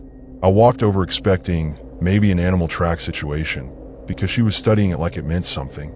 It was a circle, about 4 feet across, drawn in the dirt at the clearing's eastern edge, just where the trees started. It wasn't scratched in, It was pressed like someone had used a stick or a rod and applied real downward pressure to draw it. Inside the circle were 3 lines radiating from the center, equally spaced, like a pie cut into thirds. And in the middle of those lines, a small object, a bundle of dried grass, tied with what looked like electrical wire, lay flat. None of us had put it there. We'd all been on the western and northern sides of the clearing when we set up camp, and the eastern edge had just been tree line when we'd gone to bed. Someone had come into the clearing overnight, come to within 20 feet of where we were sleeping, and done this. And we hadn't heard a thing. Dex's first instinct was to pick it up. Priya told him not to, in a tone that ended the discussion. I photographed it, then looked into the tree line for any sign of a trail, a path, broken branches, compressed vegetation. There was a faint indication of passage going southeast, the direction of that light we'd seen the night before. Not a maintained trail, just the suggestion of regular movement through the underbrush. We had breakfast and talked it through. The range of interpretations went from some local kids messing around on one end to things I won't repeat because Dex said them, and he was clearly going for shock value. Priya's read was the most measured. Somebody was using this clearing before we were, and they come back to check it and found us here. And this was a marker of some kind, a territorial thing, maybe, or a ritual practice.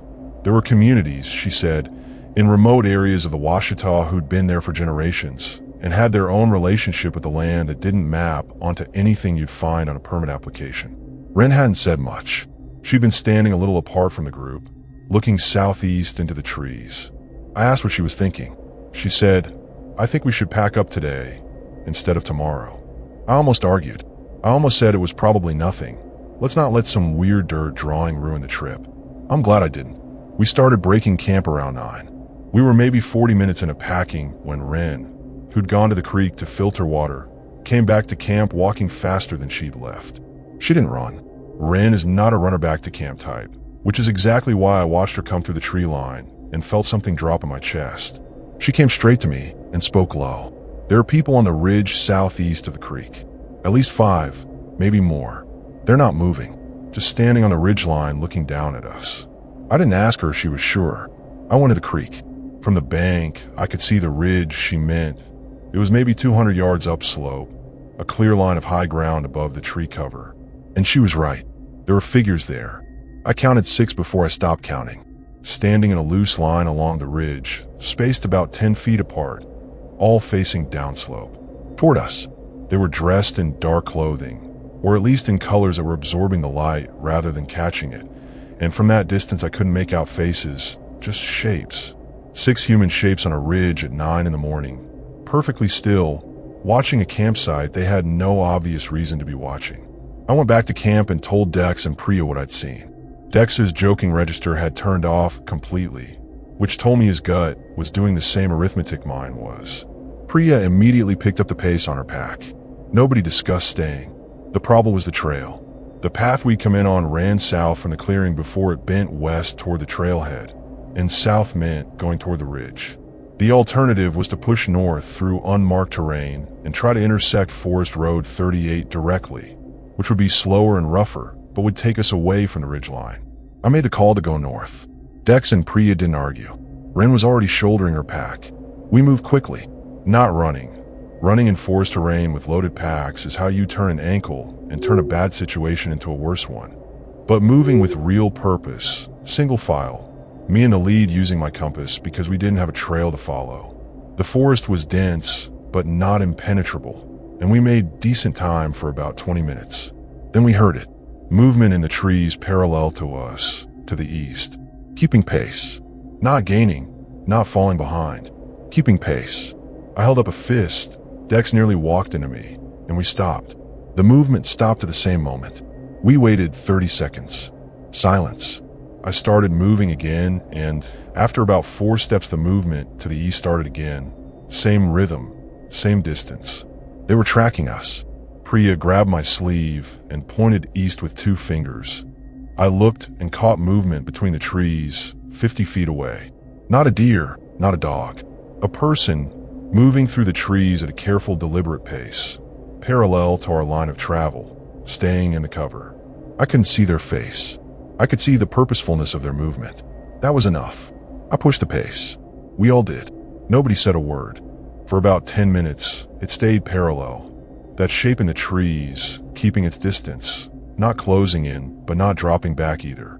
Then we crested a small rise, and I saw through the canopy that Forest Road 38 was maybe a quarter mile ahead. I could see the gap in the trees where the road cut through. That was the trucks. That was the way out.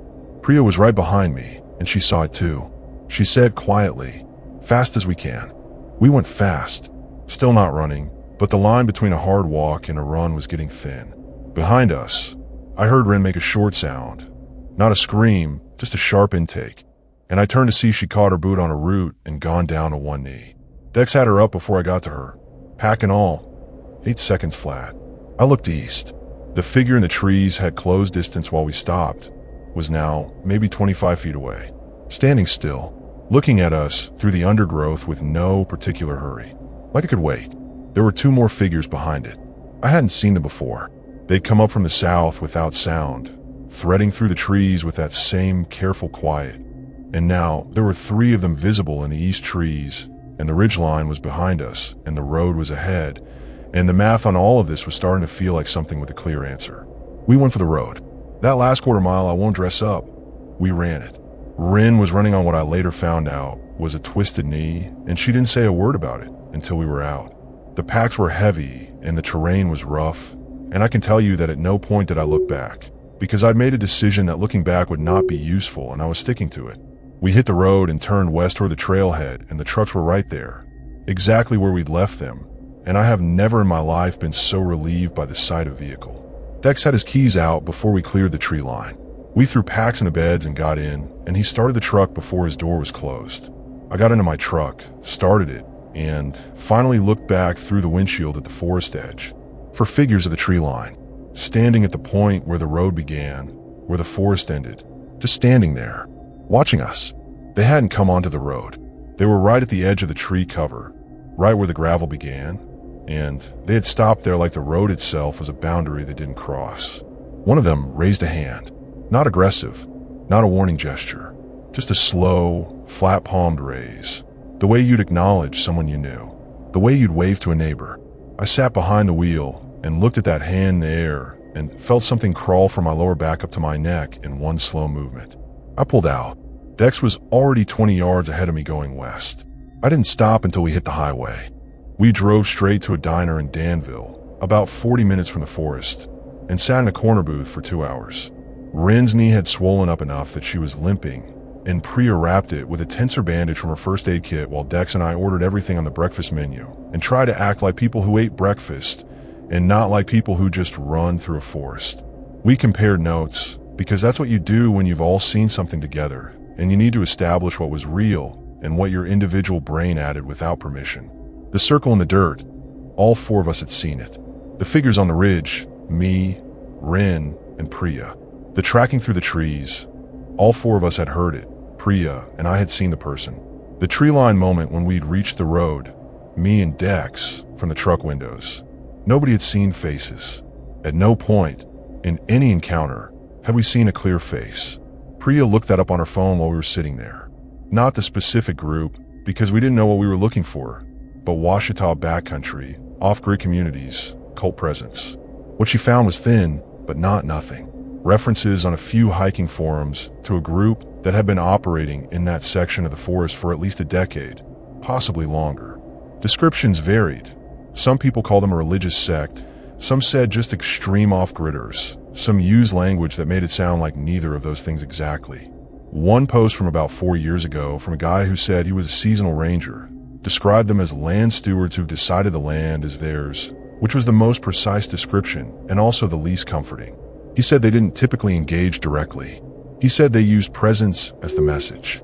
He said if you saw the circles, you should leave. Someone had replied, asking if he'd ever seen them up close. He hadn't replied back. Dex drove back to Salt Lake the next day. Priya flew home from Little Rock. Rin's knee took 3 weeks to fully settle down, and she never once complained about it in a way that suggested blame. The thing about Rin is she'd been the first one to say we should leave, and she'd been right, and she seemed at peace with the fact that nobody had listened fast enough. I filed a report with the National Forest Service office in Hot Springs.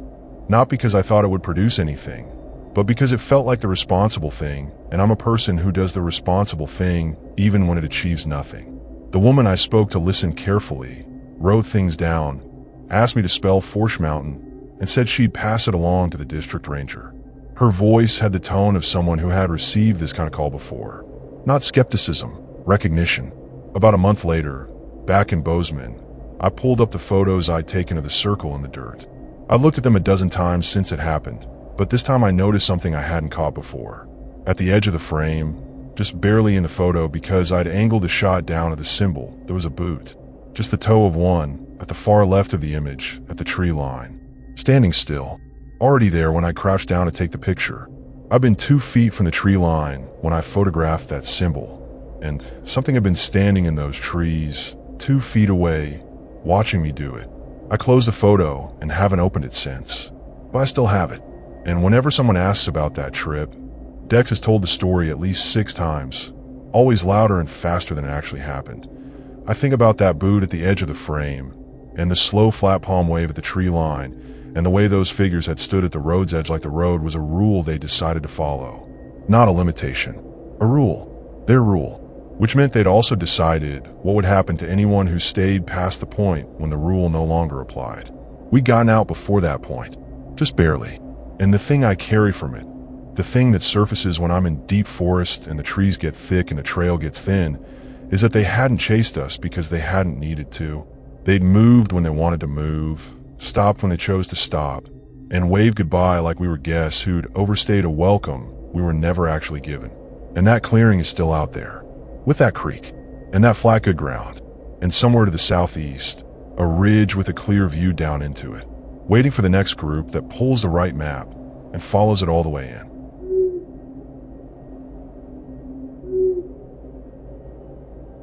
My name is Thessaly Boone. I'm 43 years old, and I've lived in Asheville, North Carolina for the better part of 15 years, long enough to have watched it go from a quiet mountain town to something considerably louder and more expensive. I work remotely, graphic design, mostly brand identity for small businesses, which means I can technically work from anywhere with decent signal. And about 2 years ago, my partner Cade and I started taking that literally. Cade Merritt is 47, a former contractor who transitioned into project management consulting after a fall off a roof that broke 2 ribs and rearranged his priorities. He's the kind of man who fixes things before they ask to be fixed, who notices when a hinge is loose or a tire looks low before anyone else does. Methodical. Steady. The kind of steady that took me years to trust because I'd spent a long time around people who performed steadiness and then weren't. Cade actually was. We'd build out our van together. A Ram ProMaster, white, nothing flashy, over the better part of 6 months. Cade did the structure and the electrical. I did the interior design, and somewhere in the overlap we produced something that was genuinely ours in a way neither of us had expected a vehicle to feel. We called it nothing. Cade thought naming vehicles was sentimental. I thought he was wrong, but I didn't push it. This was October, and we were in Louisiana. Specifically, we'd come down through Natchitoches, the oldest city in the Louisiana Purchase territory, a fact I'd read aloud from a historical marker, and Cade had filed away to repeat incorrectly later. And we're working our way south along the Cane River toward the edge of Kisatchie National Forest. The plan was loose. A few days in the forest, some fishing for Cade, some reading and design work for me, then east toward New Orleans for a long weekend before heading back north. We found our spot late in the afternoon on a Thursday. A wide sandy pull-off along a forest road in the Evangeline district, backed up against a mature pine stand with a clear sight line down a low bluff to the Calcasieu River tributary below. The water was low for October, just a thin bright thread in a wide sandy bed, and the light on it in the late afternoon was the kind of thing that makes you stop what you're doing and just stand there. Cade set up the camp chairs facing the bluff while I got dinner started. He cracked 2 beers, handed me one over my shoulder without being asked, and sat down and put his boots up on the cooler. "Okay," he said, looking at the river. "This one's good." He didn't say that about every spot. He said it when he meant it. We ate outside as the dark came in from the east, chicken sausage and roasted peppers, the kind of meal that's better over a camp stove than it has any right to be. And afterward, Cade walked the perimeter of the site the way he always did, checking the ground, noting the tree angles in case of wind, that contractor brain never fully powering down. He came back and said the road behind us showed tire tracks from a vehicle that had been here recently, probably within the last day or two. Nothing alarming about that. Popular spot, good access. We were in bed by 10. The river made a low sound through the open roof vent, just enough to give the silence some texture. I woke up at 1 a.m. because Cade was already awake. Not sitting up, not moving, just awake. I could tell by his breathing. 12 years will teach you that. What is it? I said. He was quiet for a second. Then, there's a boat on the river. I sat up and listened. He was right. There was an engine on the water, low and puttering, the kind of small outboard motor you put on a flat-bottom John boat. Moving slowly, no rush to it. In daylight, a boat on that river would have been completely unremarkable. At 1 a.m., on a stretch of river we hadn't seen another person near all evening, it landed differently. Cade had already moved to the front of the van and was looking through the windshield toward the bluff. The moon was up, nearly full, and it threw a lot of silver light on the water below. He said he could see the boat. One light at the bow, moving south, 2 people in it from what he could make out. I climbed up next to him and looked. He was right.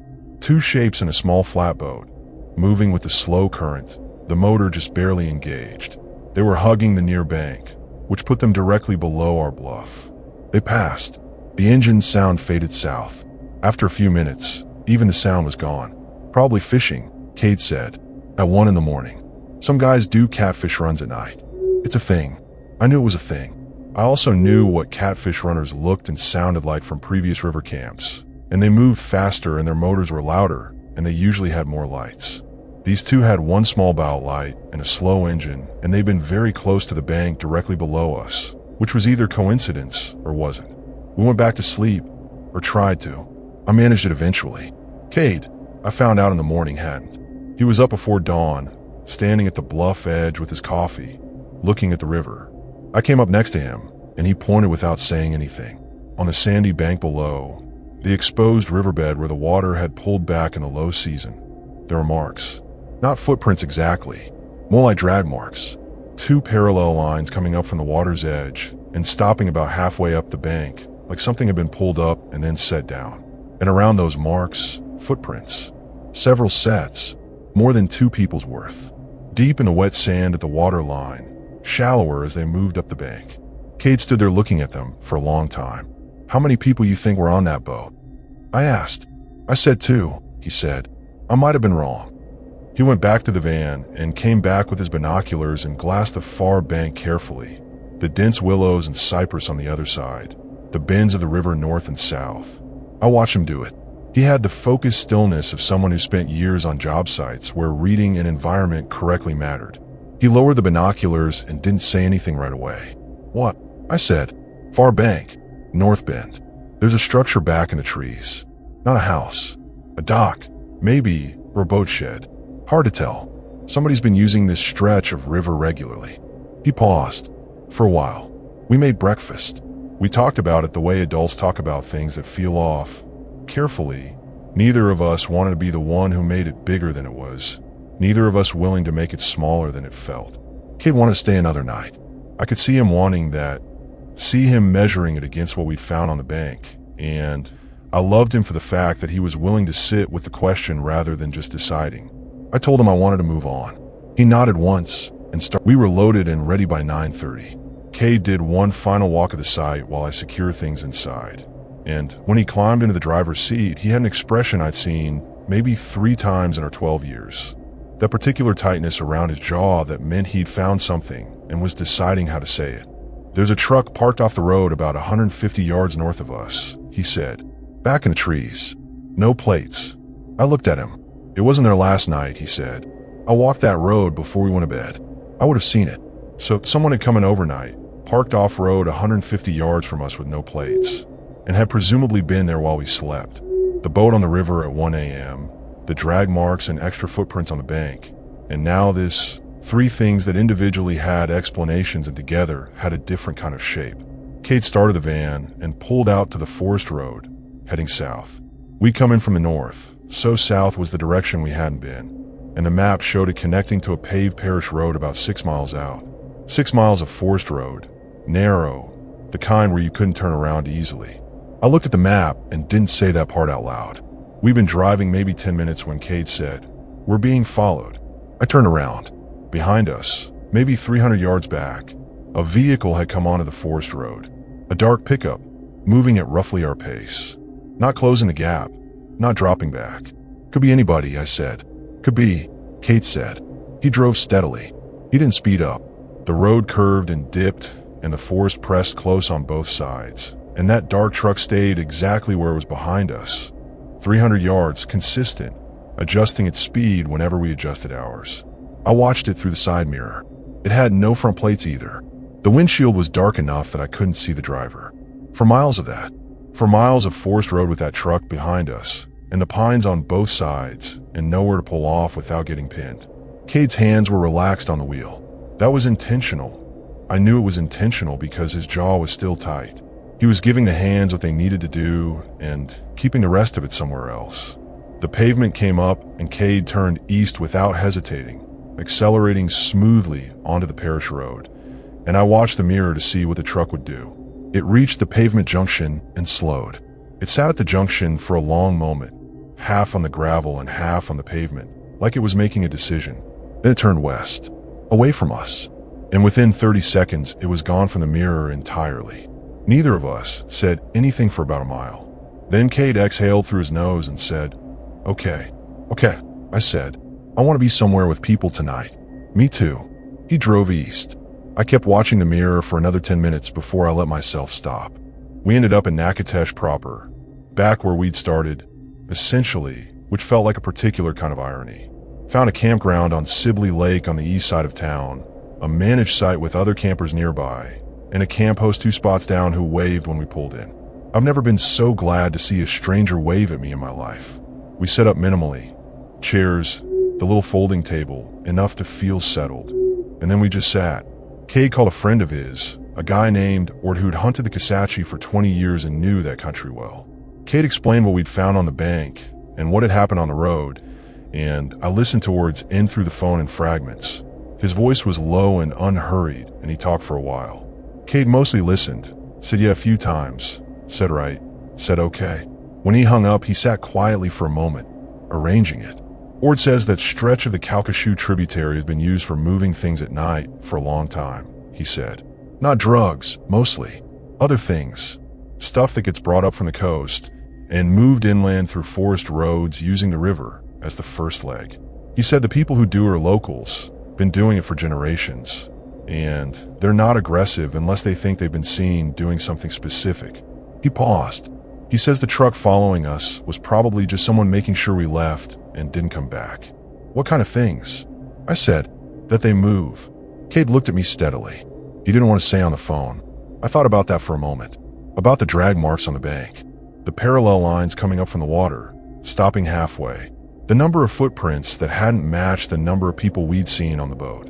I thought about what could make drag marks that width, and I let myself think it through to a place I didn't want to go. And then I put it down. Some questions are not improved by answers. We should report the truck, I said. I already texted Ord the road location and the description.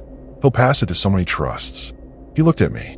Reporting it to the parish sheriff's department might not accomplish what you'd want it to accomplish, depending on who's in that department. I understood what he was saying. I didn't like what he was saying, but I understood it. We cooked dinner at the campground with the sounds of other campers around us. Kids somewhere down the loop, someone's radio playing country, the smell of charcoal from 2 sites over. All of it landing like relief, like oxygen. I kept coming back to the river in my mind, that thin, bright thread of water in the low sandy bed, the way it had looked so clean and peaceful in the afternoon light. The way the light on water can make a place feel safe, when safety is not actually part of what's on offer. Cade did the dishes, and then came and sat next to me and didn't say anything for a while, which was its own kind of communication. After a bit, he said, "You picked a good spot, though. Before all of it, the view was legitimately excellent." I laughed. It came out wrong at first, too high, too fast, and then settled into something more real. He smiled when he heard it settle. We stayed in Natchitoches 2 more nights before moving on. Did the tourist things. Walked the brick-paved front street along Cane River Lake. Ate at a restaurant that had been open since the 1950s. Bought pralines from a shop that made them in the window while you watched. Deliberately, consciously ordinary things. The kind of experiences that are partly enjoyable in themselves, and partly just the act of covering something over with normalcy until the normalcy takes hold. It works mostly. It took about a day and a half. New Orleans was good. New Orleans always recalibrates you, puts whatever you've been through into a context of the city's own long, complicated history of things done in the dark and never fully spoken about. I walked through the French Quarter one afternoon while Cade was on a work call, and I stood on a corner in the sun and watched the street and thought about the drag marks on the riverbank and felt, for the first time, like I could put them somewhere that didn't require me to keep looking at them. Word came through, about 3 weeks later, with a message relayed through Cade. He said the stretch of road we'd been on had been flagged internally, his words, and that there were people looking at it. He said we'd done the right thing by leaving when we did and not engaging. He said one other thing that Cade passed along almost as an afterthought, that the no-play truck following us out was actually, in Ord's read, a good sign. It meant they'd made a decision that we weren't a problem. A different decision would have looked different. I've thought about that a lot. What a different decision would have looked like on that narrow forest road with the pines on both sides. What options we'd have had. The answer is not many, and the ones we'd have had weren't good. I still think about those parallel drag marks. I try not to, but I do, because the mind goes where it goes, and some images have a weight to them that doesn't diminish with distance. The low water, the wide pale sand, the marks coming up from the river's edge and stopping halfway up the bank like whatever made them had been set down and left there. And all those footprints around them, more than 2 people's worth, deep at the waterline where the sand was wet and shallower as they moved toward dry ground. And at a certain point, nothing. Like the people making them had reached a spot and done what they came to do and gone back to the water. The river carries things downstream. That's the whole logic of it. The whole reason you'd use it at night on a low-water October, pushing a flatboat slow against the current with a small engine and one light. You use what moves, what connects one place to another without roads and plates and the paper trail of a transaction. You use the oldest infrastructure there is, and you do it in the dark, and you rely on the fact that most people, finding a good view of the water in the late afternoon light, are not going to ask what the water has been carrying.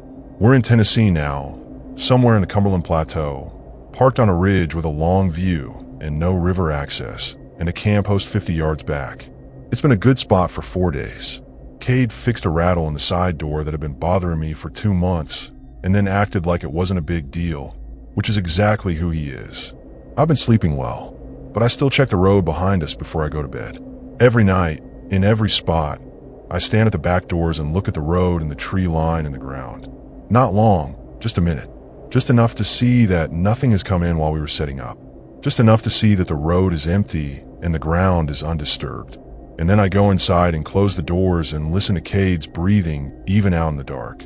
And I try not to think about what else might be using the rivers at night and all the other low water stretches we've parked beside without knowing what we were sleeping above.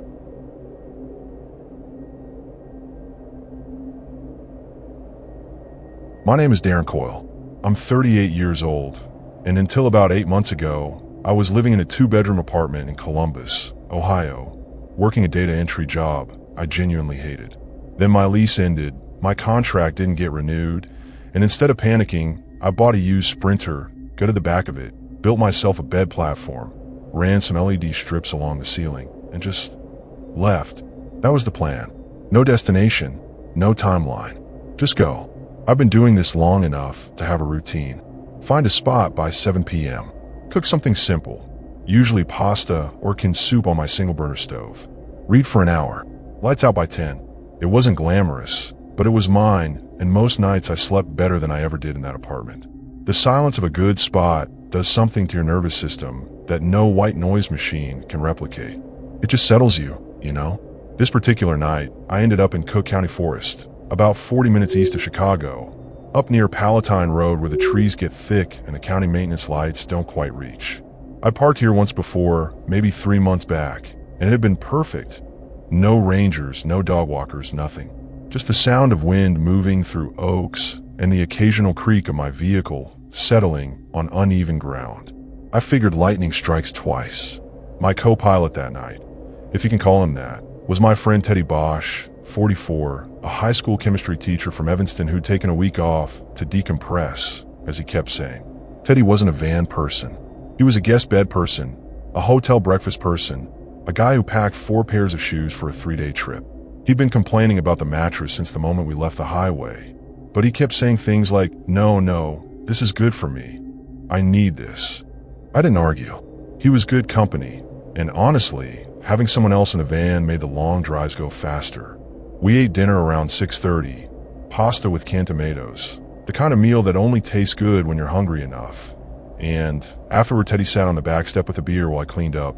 The forest around us was quiet in that deep, layered way where you start to notice individual sounds.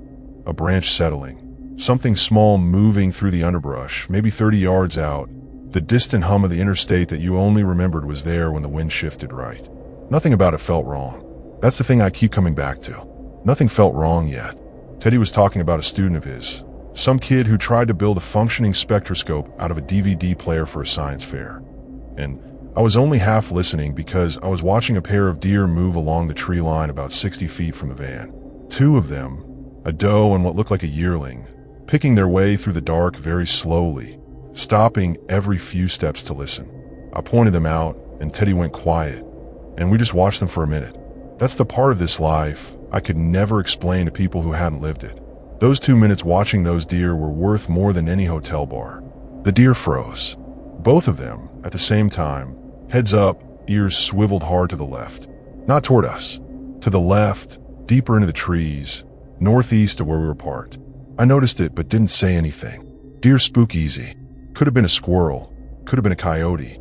They stood there for maybe 15 seconds and then moved off quickly. Not panicked, but purposeful. Disappearing into the dark in that silent way deer have where it's almost like they were never there. Teddy didn't notice. He'd gone back to his story about the spectroscope. I closed the back doors, told him I was going to brush my teeth, and went through the motions of winding down. But I stood at the small sink for a moment longer than I needed to, looking out the narrow window above it at the tree line. There was nothing there, just dark shapes against a darker sky. I told myself the deer had heard a coyote, and I turned off the overhead light and climbed into the bunk. Teddy fell asleep fast. I could tell by the way his breathing slowed and even out within about 10 minutes. Guy had the sleep discipline of a golden retriever. I lay there a little longer, staring at the ceiling, the LED strips off, just a faint orange glow of the sky beyond the trees, cutting in around the window curtains. I wasn't anxious. I wasn't running scenarios. I was just not quite ready to go under. That a feeling I've learned to recognize. Not insomnia, not worry. Just the body holding on to wakefulness for a reason it hasn't told you yet. I closed my eyes anyway. Sometime around midnight, I was out. I woke up at 2:17 a.m. because Teddy was sitting up. Not because he was getting up to use the bathroom. Not because he was checking his phone. He was just sitting up in the dark, perfectly still, facing the back doors. I could see the shape of him in the low light, shoulders square, head tilted slightly forward, the posture of someone who was listening very hard. "Ted," I whispered. "Something's outside," he said. Not a question. I sat up. The van was dead quiet. No wind. No insects. I hadn't noticed when the insect noise stopped, but it had. There's a specific kind of silence that happens in a wooded area at night that isn't peaceful. It's the silence of everything deciding to stop at once, like the forest itself just held its breath. I'd experienced it once before, years back during a camping trip in Tennessee, right before a severe thunderstorm rolled in. But the sky tonight had been clear. No storm coming. I pulled the curtain back from the side window. Just trees. The moon was partial, enough to throw pale light across the clearing we parked in, and I could see the grass in front of the van, the gravel service road to the left, the tree line all the way around. Nothing moving. I let the curtain fall and looked at Teddy, who was still sitting up, still staring at the back doors. "What did you hear?" I asked. He shook his head. "Didn't hear anything. I just woke up." He paused. "Do you ever just wake up and know something's wrong?" I didn't answer that, because yes, I did, and I knew that if I said yes, neither of us would sleep again. I told him it was probably a raccoon, told him to lie back down. And he did, eventually, though I could tell by the way he kept shifting that he wasn't buying it any more than I was. I lay back too, but I didn't close my eyes. About 20 minutes passed. Then I heard it. And I want to be careful about how I describe this because I know how these things sound. It wasn't a knock. It wasn't a scratch. It was a pressure, like something leaning against the side of the van. Not a tap or a scrape. A slow, sustained weight shifting against the metal, like when you lean your back against the door and the door flexes just slightly. The van didn't rock, but something touched it. Something that had enough mass to make the vehicle register it. Teddy heard it too. I saw him go rigid. Neither of us moved. Neither of us spoke. The pressure came again. Same spot, driver's side rear panel, about midway up. And this time it held for longer. Maybe 4 seconds. Then it was gone. I counted to 30 in my head before I reached for my flashlight under the pillow. Teddy grabbed my wrist before I could turn it on. "Don't," he said. "Ted, don't turn it on. If there's someone out there, you just told them exactly where you were inside this van." He said it quietly, precisely, like he'd thought it through already. And he was right, which is what made it worse, because Teddy was not a cautious person. Teddy left his car unlocked in parking garages and laughed when people told him not to. The fact that his first instinct was don't announce yourself told me everything about how his gut was reading this. We sat in the dark and waited. Nothing came back. After maybe 30 minutes, Teddy said, very quietly, "I'm going to need you to drive us out of here." I was already moving toward the front seat. I didn't use the headlights right away. I know that sounds like the wrong call, but hear me out. Turning on headlights in a dark forest at 3 a.m. doesn't just light up what's in front of you. It kills your night vision completely, and it tells whatever is out there exactly which way you're pointing. I released the parking brake and let the van roll forward slowly down the service road on just the parking lights, which gave me about 15 feet of dim amber ahead. Enough to stay on the gravel, barely enough to feel okay. Teddy was in the passenger seat, twisted sideways with his eyes on the tree line through his window. He wasn't talking. He had his phone in his hand, but hadn't unlocked it yet. I think part of him didn't want to see that we had no signal, which we didn't, as I'd already checked when I climbed into the front. The gravel crunched under the tires in a way that felt obscenely loud. Every rotation of the wheels sounded like an announcement. We were about 200 feet down the road. I could still see the clearing where we'd been parked through the rear view. When Teddy said stop, I stopped. There's something standing at the edge of the trees behind us. I looked in the rear view. The clearing was a pale gray rectangle in the darkness, and at the far edge of it, where the tree line began, there was a shape. It was vertical. It wasn't moving. In the dim light, and at that distance, I genuinely couldn't tell if it was a person or a dead tree. The proportions were wrong for a deer. It was too tall, too narrow, and it was just standing there with no obvious reason to be standing there. I put the van in drive and kept going. I did not turn on my headlights. I did not look back again. The service road curved left after another quarter mile and connected to a paved county road. And the moment I felt asphalt under the tires, I turned the lights on full and pushed us up to 50. Teddy exhaled, this long, slow exhale that he'd probably been holding since the clearing, and then sat back in his seat and didn't say anything for a full minute. "Okay," he finally said. "Yeah, what was that?" "I don't know." He nodded like that was a reasonable answer, which was generous of him, because it wasn't. We drove for about 20 minutes until we hit a 24-hour gas station on Route 14 in Crystal Lake, and I pulled in and killed the engine, and we both just sat there under the fluorescent lights for a while, letting the ordinary world do its work on us. A truck pulled in. A woman in scrubs came out with a coffee. Someone's pop music leaked through a cracked window. Normal stuff. Profoundly normal stuff. But here's what I didn't tell Teddy that night. And I'm telling you now, because this is the part that I couldn't make sense of then and still can't. When I'd looked in the rear view and seen that shape at the tree line, I'd also seen something else. Lower down, near the ground, to the left of the shape. A small orange rectangle. Just a few seconds of it. Gone before I could process it. The exact color and shape of a parking light. Like the kind on the back of a van. Like mine. Like someone had been parked exactly where we'd been parked, in the dark, without lights, watching us pull away.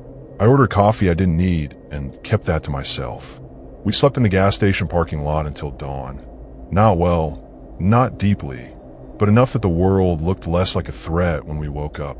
Teddy bought an egg sandwich and ate it in about 4 bites, which told me he was running on stress metabolism. I had a granola bar and checked my Maps app and found us a campground with actual facilities about 30 minutes north, up near McHenry County, a place called Moraine Hill State Park.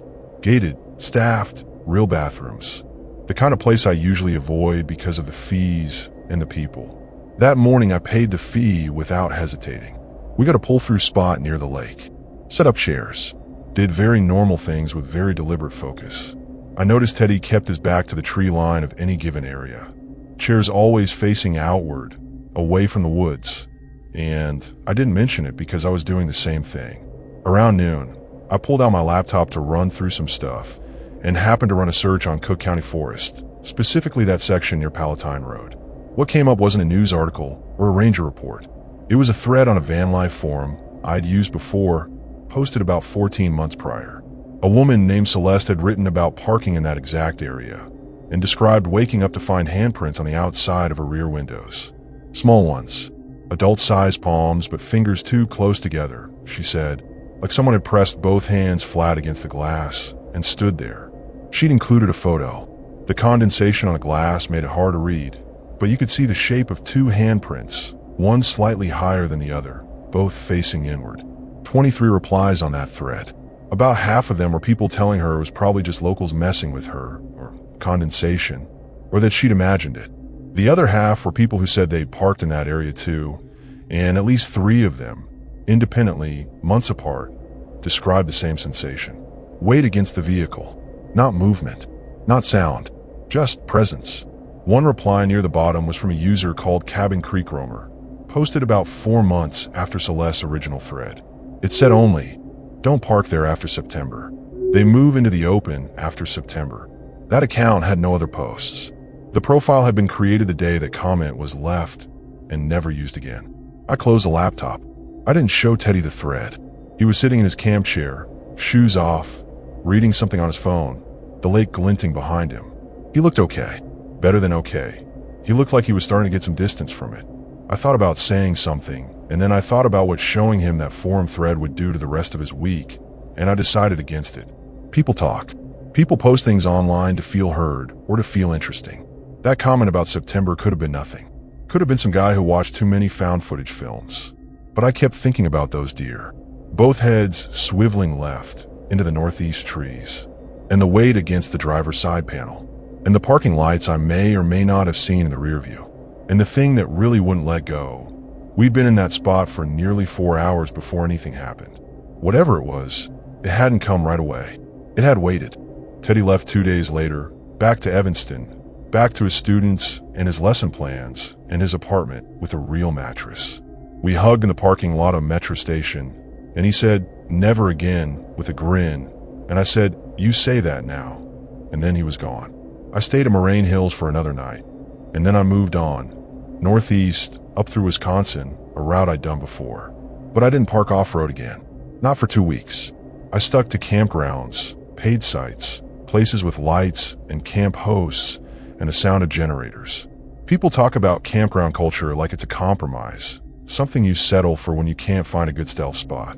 I didn't feel that way anymore. The sound of someone else's radio coming through the trees at night was, for a while, the best sound in the world. 3 weeks later, back in Illinois on a return pass, I was refueling at a truck stop near Rockford when a guy knocked on my driver's window. Mid-50s, work jacket, the kind of face that's been outside in all seasons. He nodded at the van, asked if I was a full-timer. I said yeah. He asked where I'd been camping lately. I told him I'd come up from the Chicago area, and something shifted in his expression. Not alarm, more like recognition. He asked, carefully, if I'd been out near Palatine Road at all. I said yeah, briefly. He nodded slowly. He said there was a family that had been squatting in that section of forest for a long time. 2 or 3 of them, he thought, maybe more. Not homeless exactly, just people who had decided to live there in the deep part and who did not like company. He said the county knew about it, sort of. He said there'd been incidents, nothing that made the news, nothing official, just things people talked about. Tires slashed, windshields. One guy whose dog got out in the night and didn't come back. He said they mostly left people alone if you didn't stay too long. But they did go through your things if you were parked and asleep, and they thought they could manage it without waking you. He said one of them had been known to just stand next to vehicles. Not try to get in, just stand there. For a long time. He said that last part like it was the strangest thing, and maybe it was. I thought about the shape of the tree line. Vertical. Still, not moving even as we drove away. Not chasing us, not calling out, just standing there in the dark in a clearing where we had been, watching us go. Why do they do it? I asked. The standing. He shrugged and looked out of the road and said he figured some people wanted to be seen, and some people had been out there long enough that being seen was the only power they had left. I drove north without stopping. That night, I parked in a KOA outside Janesville, Wisconsin, under a functioning floodlight, with 8 other vehicles within shouting distance. I cooked dinner. I read. I turned off the light at 10, but I left the curtain open on the side window. Because here's the thing nobody tells you about this life, and maybe about the people who scare you in general. It's not the ones who come after you that stay with you. It's the ones who just watch. The ones who wait. The ones who were already there when you arrived, already knew you were coming before you did, and could have done anything, and chose to just stand in the dark and let you know they were there. That's what keeps you up. That's what you carry with you down every road after. And every now and then, when I park somewhere new and kill the engine and the forest goes quiet, I find myself looking at the tree line before I look at the sky, just to check.